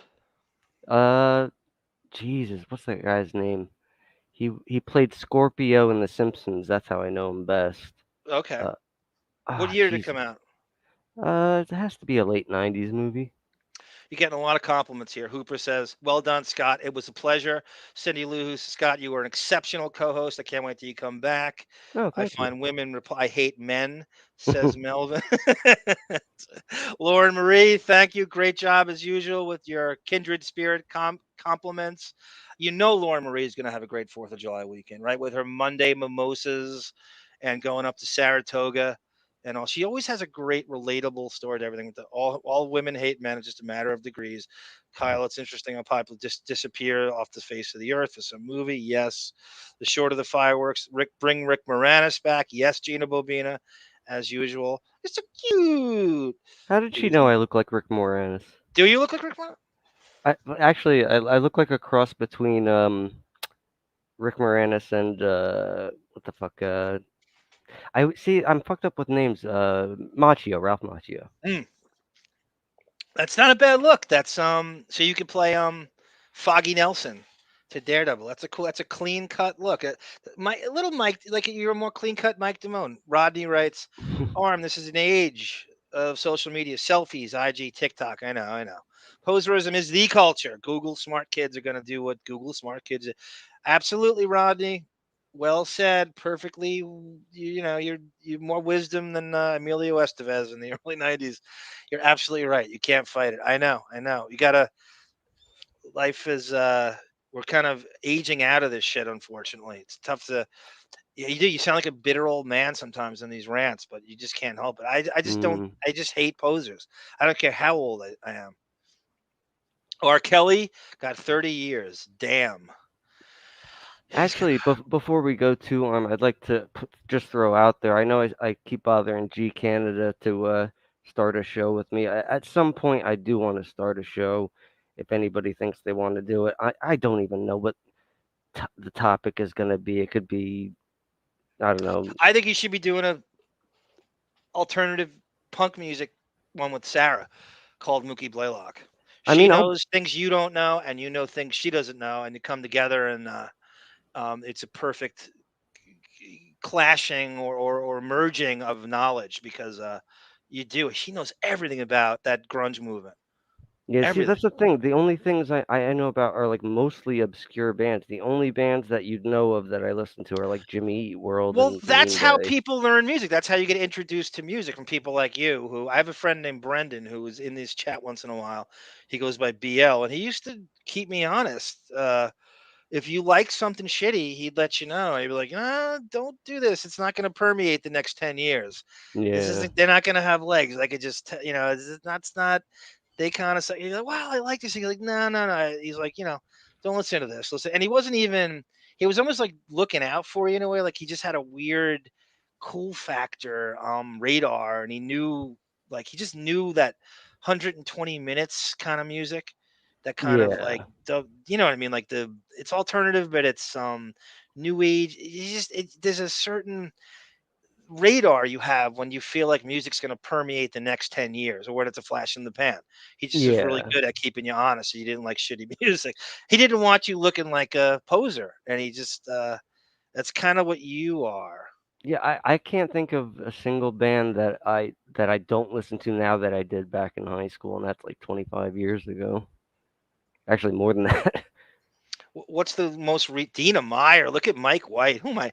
Dina Meyer. She was in Birds of Prey, the TV series. Mike, I know exactly who that is. She played Barbara Gordon in the Birds of Prey TV series, which is actually better than the crappy movie. Not that it was good, but it's just there's nothing worse than the Birds of Prey DC movie that just came out. And she's actually good as Barbara Gordon. I actually thought she was good, well casted, and she did a good job in that. There's a really good scene where she gets crippled as she turns into Oracle in the wheelchair. But it's not a great it only went one season. My favorite Pauly Shore story is he paid $2,000 to porn star Belladonna to bang him, which disgusted Melvin at the time because she was Melvin's favorite. We're gonna have to go into favorite porn actors some other time. It's almost like I don't know if I'm sure I'll have one. Oh, thank you, Sunflower Dragon. As are you, Roger Dodger. That's a good. Anyone see the movie Roger Dodger? It's Campbell Scott and fucking Jesse. What is the guy who played the horrible Lex Luthor casting? Jesse Eisenberg, and he plays like his uncle, and they just go on like it's a very fun dialogue-driven movie where he plays this jade. He's almost like you. He's like a morose, witty guy, and he's a copywriter, and they just go on this kind of like he just schools him in the ways of women.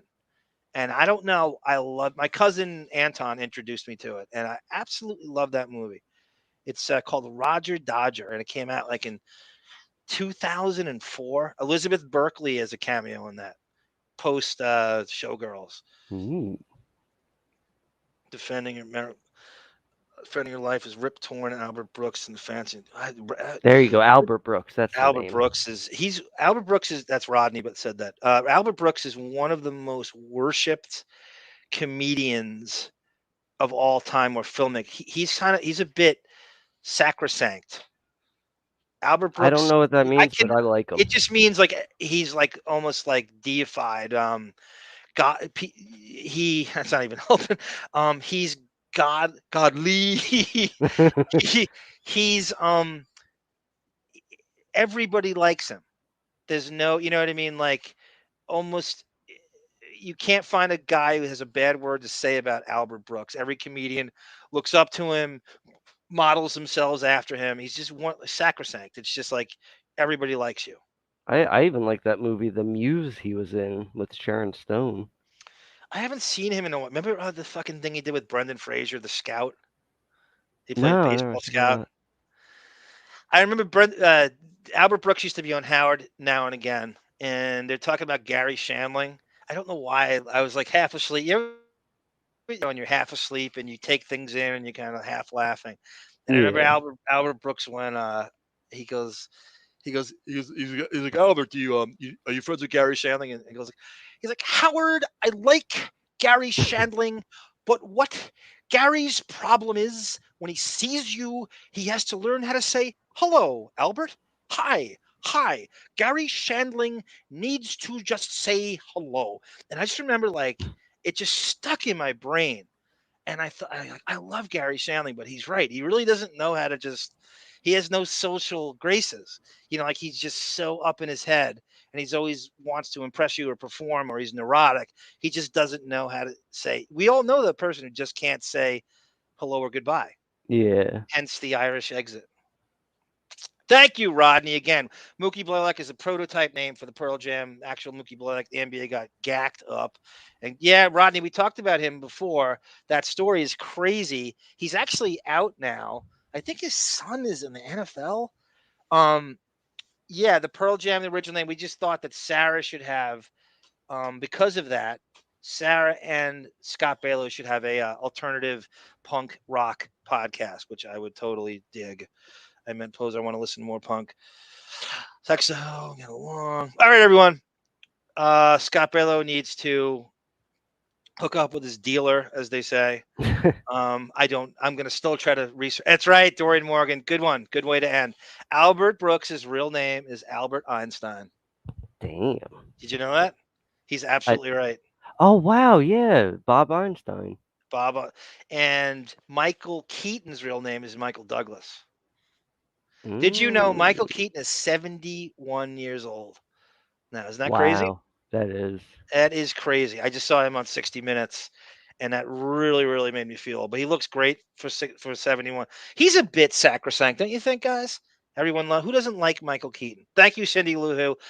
So on the weekend, Sarah's going to come back, and we're going to do the Depp versus Brooks transcript reenactment, where I'm going to play Brooks. I need some angle. I don't know what his voice is, so I'm looking for some. I'm gonna have to do the Depp thing, Sunflower Dragon. Casey Kasem meets I should just play him like Ed Wood. I was not on the set. I had no idea. They told me to rap, and I rapped it. And action. So Saturday, Sunday, 4 p.m. Eastern time. We're gonna do that. Everyone, I love you. Thanks for hanging out. We are at Say Goodbye to Scott Balow, who I think you're a huge hit. You are more than welcome to come back for our Depp vs. Stern Part 2 next week, where we will dig deep, and who knows where this will go. And hopefully Bon Jovial will join us next week. There's an open Trinity Jean. Welcome. I didn't see you over there. Trinity Jean pops on at the 3 hour and 37-minute mark. So Mike Damone, and your best iced tea voice. Say goodbye to everybody. You got any iced tea? Thanks for putting up with me, everybody, and yeah. Did this feed your ego at all? Is your self-esteem at least 2% better than when you started? Yeah. I mean, I enjoy chatting with you guys, so you know. Okay, good, because they loving you in the chat. I think you come up. Thank you, John O'Reilly. Happy 4th of July, everyone. This is ARM for Scott Balow and Sarah saying, no time. Time's a good time for goodbye. Beautiful. Night, everybody. I love you.